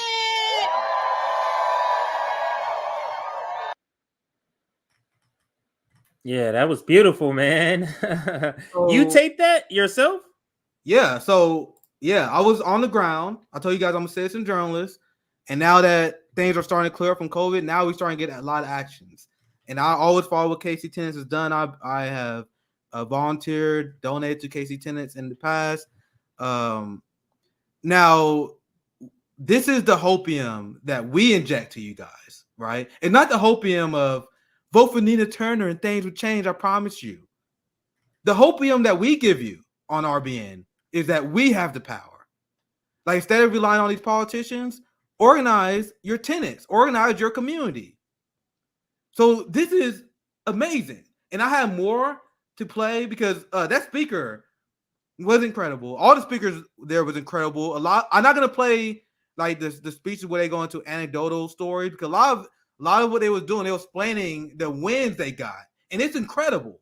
Like there was a story of this guy. He was a disabled veteran. They were trying to illegally evict him, and they would have got away with it. But the tenant union came together, got him legal representation. Now they stopped him from being evicted. There was another guy who he was living among cockroaches, mice, mold in his house. Like the landlords wouldn't get anything fixed. The development companies wouldn't get anything fixed. But then the KC tenants came. They organized. the tenants in the area, and they forced the development company to re-innovate the house in the apartment complexes. Like, these are real substantive wins that you get from the ruling class without relying on politicians. So people always ask, what is the answer that RBN has to all the problems that we have? If not politicians, what? People power. This is what we need to be doing. Because not only did they form this union, but in the mix of forming this union, we have the community coming together like I've never seen, like neighbors getting to know each other, shaking each other's hands. And remember, capitalists, they want us to be divided, right? So now we got this massive organization that's going to fight these landlords that have been jacking up prices. Now I have a few more clips that I want to share just of her speaking, because she speaks about what a tenant union is, why we should organize. Like, it's amazing speech, right? And as a citizen journalist, that's why I take pride. I miss being on the ground. I was on the ground talking to people, talking about how they get stuff organized, just so I can share these stories with you guys. And I'm working on getting Casey tenants. One of them agreed to come on. They're very busy, but I want to get that interview, right?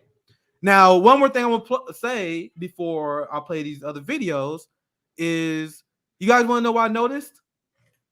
This was a historic event in Kansas City among tenants. You had the entire community coming together. I can show you guys a video. There was a band that came through and played. There were people singing. There were people dancing. It was a loud event. You want to know what I noticed? Not one media person, not one news organization. You guys want to know who broke the story? I broke the story. No one was talking about it other than like the KC Tenants people. I broke the story about the KC Tenants citywide union. Look at the tweet. I'm sorry, I'm bragging just a little bit, right?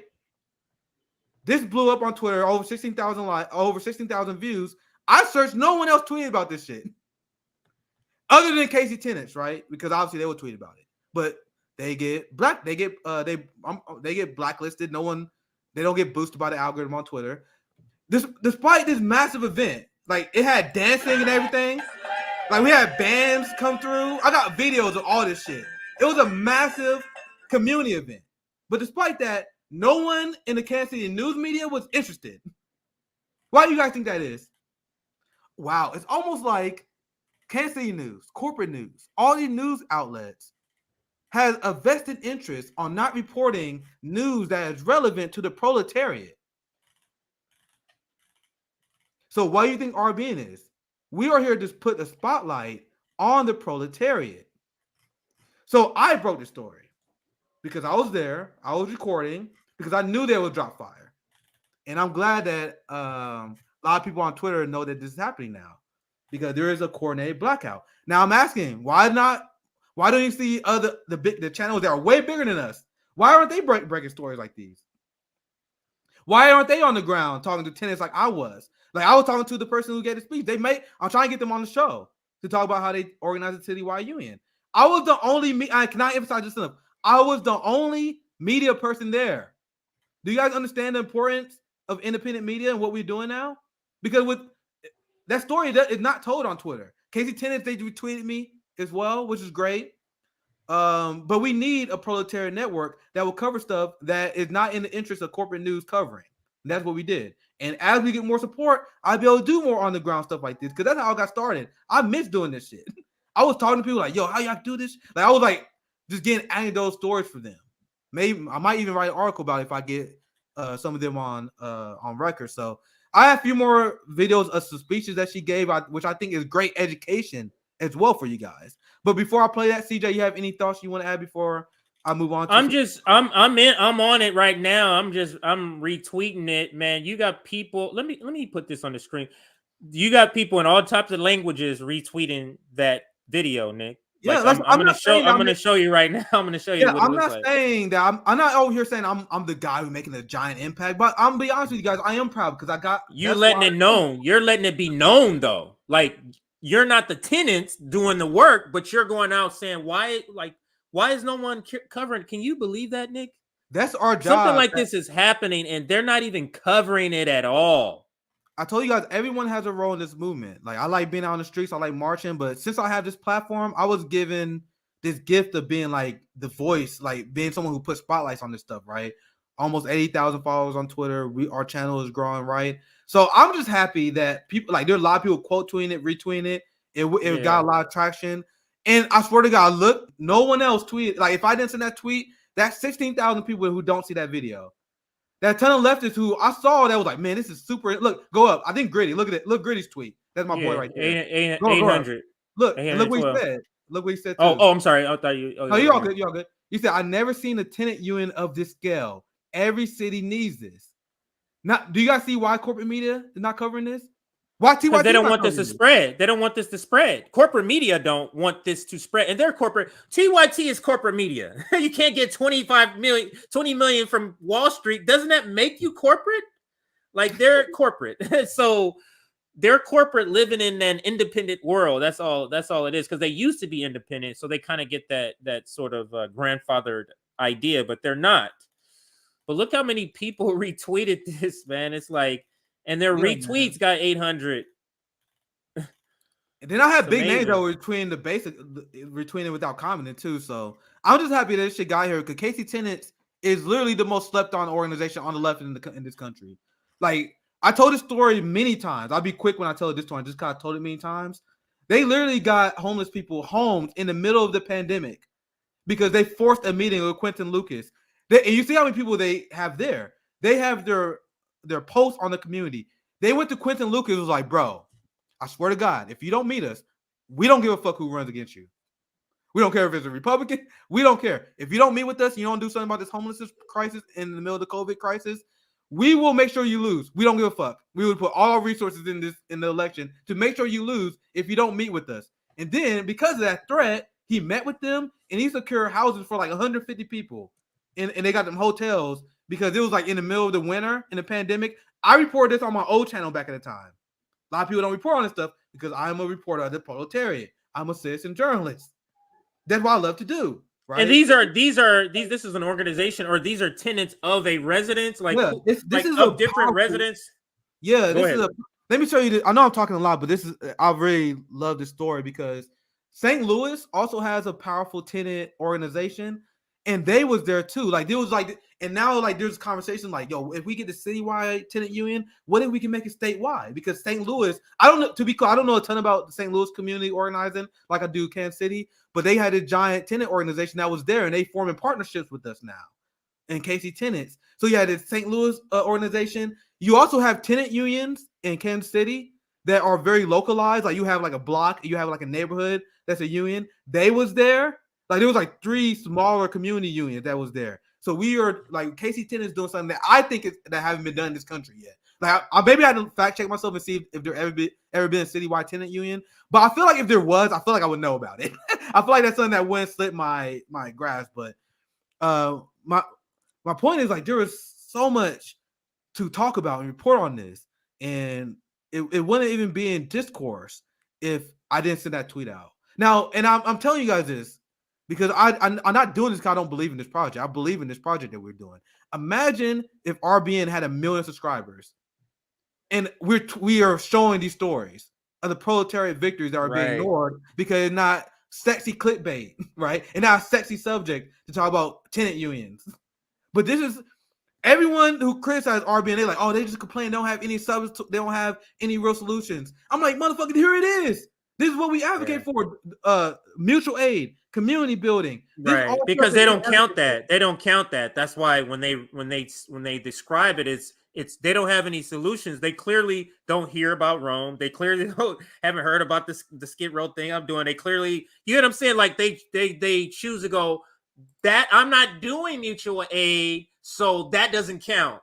What else you got? That's the kind of like the reaction they get. Yeah, this shit is boring to them. Imagine if you're a millionaire like Anna Conspiran. You think she don't want to be around the poors? Do you think Voss is going to be on the ground with these people? They don't care. They just want big electoral victories because they see that as meaningful. They see that as theatrics that entertains them. But when you actually talk about providing material goods for the working class, that's boring to them. Like if you're a millionaire, tenant unions, who gives a fuck about that? I feel it from these motherfuckers so strongly. So I have some clips of speeches. Like there were so many good speeches that were being played. I posted the ones I think are pretty good education because this speaker was fire. I really hope we can get her on. Her story was really inspiring. She was a great activist. Like she literally, based on what I heard on the story, she's like Rome level, bro. Like this lady that I'm gonna show you speaking, she was evicted. She grew up in poverty, bro. She was like, "Fuck this shit," and then she like one of the leaders of Casey's tenants, and she like she didn't do it alone, but she's organizing and making massive gains for her community. The level that like Chris Smalls is the celebrity of the day, right? But there are Chris Smalls all over the place.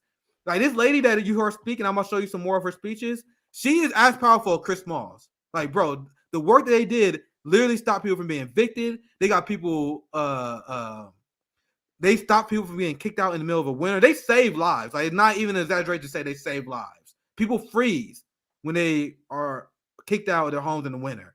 That happens, and I reported it. Now, I'm going to share some more clips. I'm going to just play them because I just posted a lot of these out of context because they were just powerful clips. And I think they serve as great education. Like, each clip, like 2 minutes each. Mm-hmm. So maybe like 6 minutes, that'd be a great way to wrap the stream up. Because there's a lot of great things that they were saying as well. So let's check it out, and then we can get some comments, and you can chime in as well after that. So.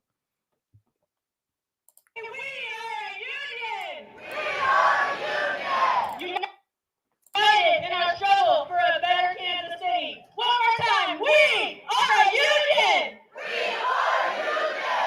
We are a union! We are a union! We are a union! My name is Maya, and I am a leader with Casey Tenants in Midtown Tennessee. I'm a leader with Casey Tenants in Midtown Tenant Union. Growing up, my mom and I, we moved a lot. Mom would send me off to camp in the summer, and when I got back, we would get in a different home. Mom made it feel like it was no big deal, but our instability followed me through my life. In 2001, one of our apartments burned down, and I lost everything. I didn't have any clothes. I had one toy, a spider. So one thing I want to add before I continue, she goes and explain how she was a victim of this capitalist system, and her response to that was like, "All right, this injustice is insane. We need to start coming together as a community and fighting these capitalists that are exploiting our lives." So the first part, she's pretty much explaining her background and how she got into activism. So now let's move on to the next clip here, then they actually describe what the kind of work they would be doing as a union. So let's dive into the next clip here. These leaders to get their sweet little deal, and it can feel inevitable that people like me will have to sacrifice our mental health, our physical health, our babies, our well-being, and our humanity for this violent mess. It can feel inevitable that a gorgeous gathering like this one won't be possible in a few years because the profiteers will have turned us into ghosts. But comrades, we are here. And we are a union. We are here assembled as a union to say none of that is inevitable. None of that is inevitable. And not if we organize. I've been organizing with Midtown Tenants Union, the first neighborhood union in KC. This year, we are going to build 5 more neighborhood unions like MTU all over the city, and we are going to organize 10,000 tenants. We are going to organize 10,000 tenants into our citywide union. I'll get to the next one here. As individuals. A tenant union is simply tenants who have come together to use their collective power in order to achieve things that they could not achieve alone. Tenant unions can exist in many different forms: building-specific unions, neighborhood unions, or even city-wide unions that fight for tenants' rights, like KC Tenants. What the other side has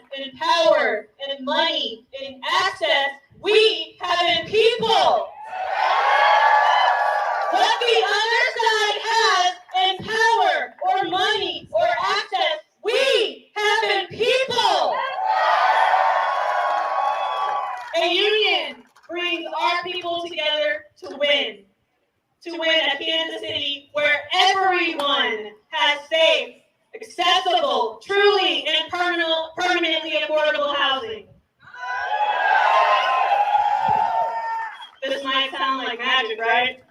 No, it's not magic. This is organizing. Now we're going to hear from some tenants who have recently formed unions and won major victories. But before we do, I want to remind you all, if you haven't, please pull out. So at that point, you started hearing they put up a lot of speakers and they went over their personal victories. I don't know if you saw the lady on the right. They called her Pat, Lady Pat, something like that. She told a story about how she was about to be illegally evicted. And then a lot of these times, these landlords, they know they're working outside the law, but the law works on their behalf. They can draw on people out in lawyer fees. Right. And lawyer fees. So what these tenant unions can do, it can help get legal representation for a lot of these people. This is a form of mutual aid. So a lot of times they do illegal shit, but you can't even fight it. And if you do, you don't have the funds to have proper legal representation to fight it. So that lady, she got her rent extended by like 6 months. She's still living there. She would be homeless otherwise if it wasn't for this union, right? So let me repeat. She would be homeless otherwise if it wasn't for the union. There was another guy who spoke who was a victim of the prison industrial complex, whose life was ruined because he was sent to prison for 17 years over a dime bag, right? He was having a hard time with his rent. They were trying to kick him out. They got his shit extended in the middle of the pandemic once again. Now, once again, if you focus only on electoral politics, if that's your only mechanism for change, if you was like, I'm only going to vote for Nina Turner, I'm only going to vote for progressives and hope things work themselves out. If that's your strategy, those two people are homeless. You guys see what I'm talking about? Instead of just voting every 2 years, relying on politicians every 2 years, that shit is doing nothing for people in our community. The people that spoke after that lady, lives materially changed because of a tenant union. That's the kind of solutions that we endorse, that a lot of people who are in love with electoral politics, they don't even understand. They don't even understand our argument. So that's all I have to say. I know we're close to 2 hours. Well, I got a Marxist point. Let me bring up this Marxist point here. The KC Tenant Union. That's you said KC Tenant Union. This is posing a rhetorical question to the audience.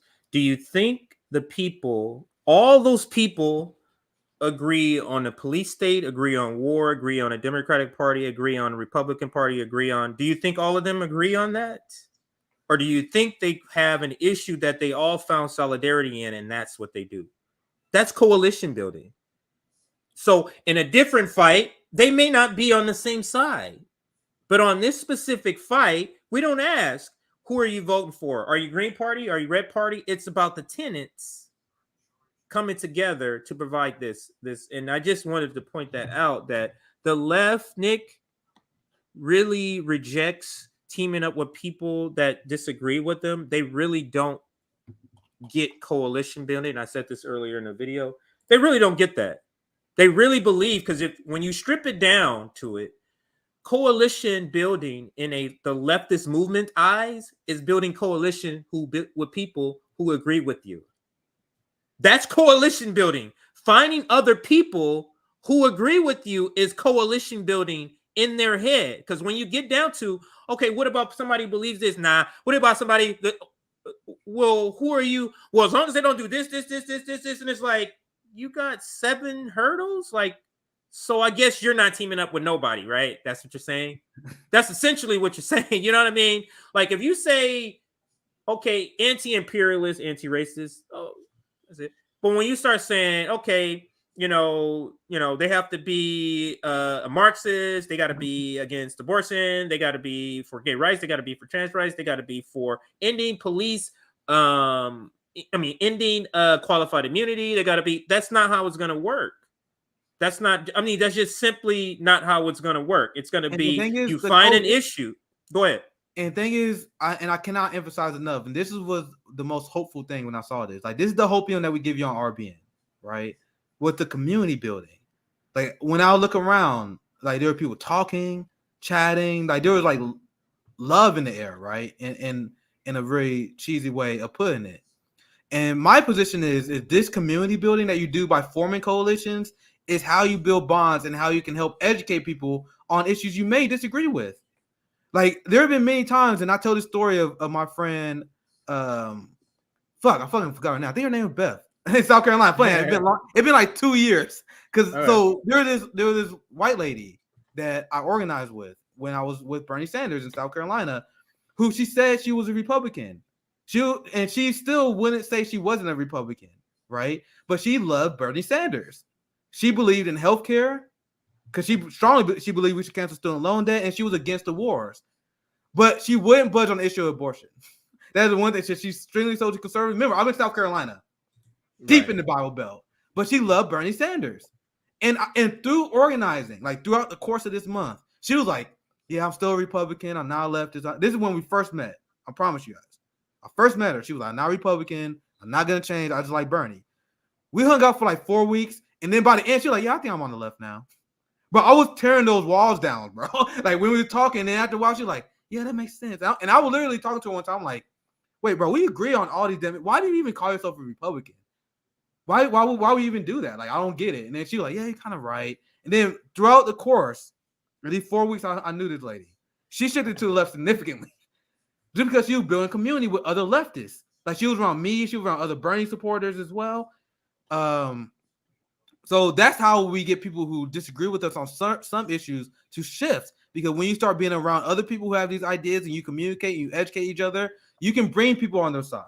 So there are people who have takes I don't 100% agree with, right? But they are solid on very important issues. So I'm like, all right, through our education, through our activism, through our organizing on these issues, I can educate you and pull you on the left on the other issues because I can show you how these things are connected, right? So that's the final thing I want to say. My last bit of hopium is these kind of events build community in a way that terrifies capitalists. Capitalists want us to live these extremely individualistic lives where you are afraid of your neighbor. Why do you think local news constantly show terrifying stories to scare the shit out of you? This guy got shot. This guy got ran over. This guy was assaulted. They're doing that because they want y'all to be scared of each other instead of organizing. So when I saw here at KZ Tennis was amazing. Hopefully I can get that interview secured. I got contact information. I'm gonna try and reach out to him. One of them said they're interested. It's just all about getting time. So that's the finale on that story. Organized, not electoral politics. I hope you guys understand what our strategy is clearly. Because a lot of people trying to pretend we don't have one. That's our strategy. So that's the finale on that. CJ, any thoughts you want to add? Yeah, I'm gonna make sure. I gotta do the last pitch for our likes. Let's get our likes up to like 325. If you're watching, you haven't had a chance to like, please take the opportunity. It really does affect the replay. Lots of people don't get our notifications. So for that, liking and also joining our mailing list, you will get a direct email to your or direct notification to your email from us. Now, if you're not getting the notifications, check your spam box and then make our email address a safe address, and then it will never go to your spam box again. Did you have anything else? I'm going to bring on the closeout video, Nick. The only thing I'll say, I'm starting. Well, I had my pilot today, which went really well. Like we had over 100 live viewers on Call-In. It was great. It was very fun. You did? Yeah. It was great. It was That's great. Good. So, that is real good. Like I missed that format. Like on Call-In, we had people talking. We had people calling in. I actually got to talk to a lot of people in our community who watch RBN. I like that shit, man. Like this YouTube thing where I'm mostly yelling to the void. I prefer those conversations. we had people talk the topic of the conversation. I posted the link here to our show. I call it revolutionary discourse just because we have people conversating. So this is the show. This is the episode we did today. Should people protest at the homes of the SCOTUS? So it's we had a 3-hour. You see this shit was 3 hours, bro. Because we had so many good people speaking. Like anytime I want to wrap up, someone had a good point. I'm like, damn, we gotta expand on that shit. So you know how smart our community is, right? So our community was coming on there spitting fire. We We had Zoya, we had Didi, we had a lot of people in the community that was speakers. So I actually had a lot of fun. That's why that shit was 3 hours. I did not plan on doing 3 hours. It was just legitimately fun. So I'll be live tomorrow around 12 p.m. Eastern time. And we're gonna have another topic of discussion. So I'm having a lot of fun with this. Make sure you guys subscribe to Revolutionary Discourse. So because I'm still be on YouTube because I still think it's a valuable tool. But after they pulled my streams with Zoe, I was kind of like done with this shit. And they demonetized us. So YouTube still had a valuable role in this shit. But after them demonetizing us, after them censoring us, I'm like beyond it now. So that's the last thing I want to say. You can catch me on call-in a lot. So and Zoya, you guys see Zoya in the chat.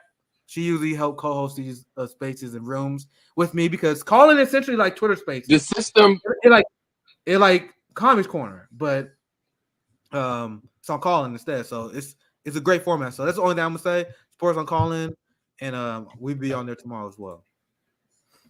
Absolutely. So we'll leave you with a video. Thanks for everybody watching. Thanks for those on Rockfin, on Twitter, Facebook. We got to get reestablished. So this stream is not on Facebook. Gonna leave you with this video.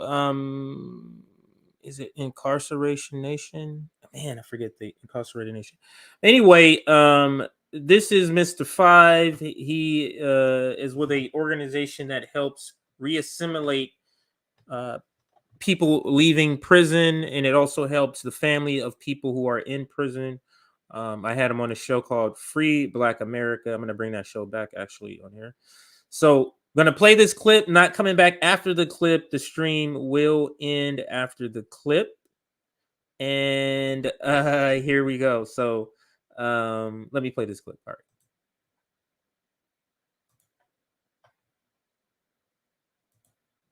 And the system of continued slavery, of course, still exists. You know, it's just an evolutionized version. That's what the prison industrial complex is. And industrial means that there's industries involved. There's companies and corporations. There's groups where corporations and legislators meet up to actually think about what's more profitable and how they can manipulate the system, right? So it's a system of internal benefits. Just as the Constitution is a description of that system. It's made, you know, I call it the list of white guy perks. And I mean it because it is literally a system that white men, let's be honest, women weren't allowed. There was no equal rights for them. Your place is in the kitchen. And we had slaves, right? And so that system is built on Western philosophy. You know, as a philosophy major, I understand that when I first read Plato's Republic, and this is what this sort of Western structure of civilization is based off of, even though it's loosely stolen from Egyptology, like, right? Mm-hmm. We look at that as a system of environment, a system of society. Their society was built on white men. It was not including slaves, serfs, and women. And so that hierarchy is what was transferred over into this new world. Now, of course, we all know the assassination of people of color and assassination of natives here then led to them filling the land, right? They have all of this land, and they're like, you know, we need to fill this land with everybody so that we can have an opinion sort of controlling the rest of the continents and the rest of the world. And so this sort of structure came in and immigration was filled in that way. What I'm trying to say is that the majority of people came through the northern part of Ellis Island. The majority of waves of different classification peoples, like the Irish and the Italians, and the Irish hated the Italians hated the Irish, who's here first. That system was only reinforced in about 1690 when they were trying to build a pig farm because pork bellies was a commodity in the market. Mm-hmm. And so New York is famous for a lot of things, especially our rats. So the rats ate the pigs and they decided to sort of create this island over that. So the replacement of profit was the next level, which was you, Black bodies, right? You as a person. So Rikers Island was built.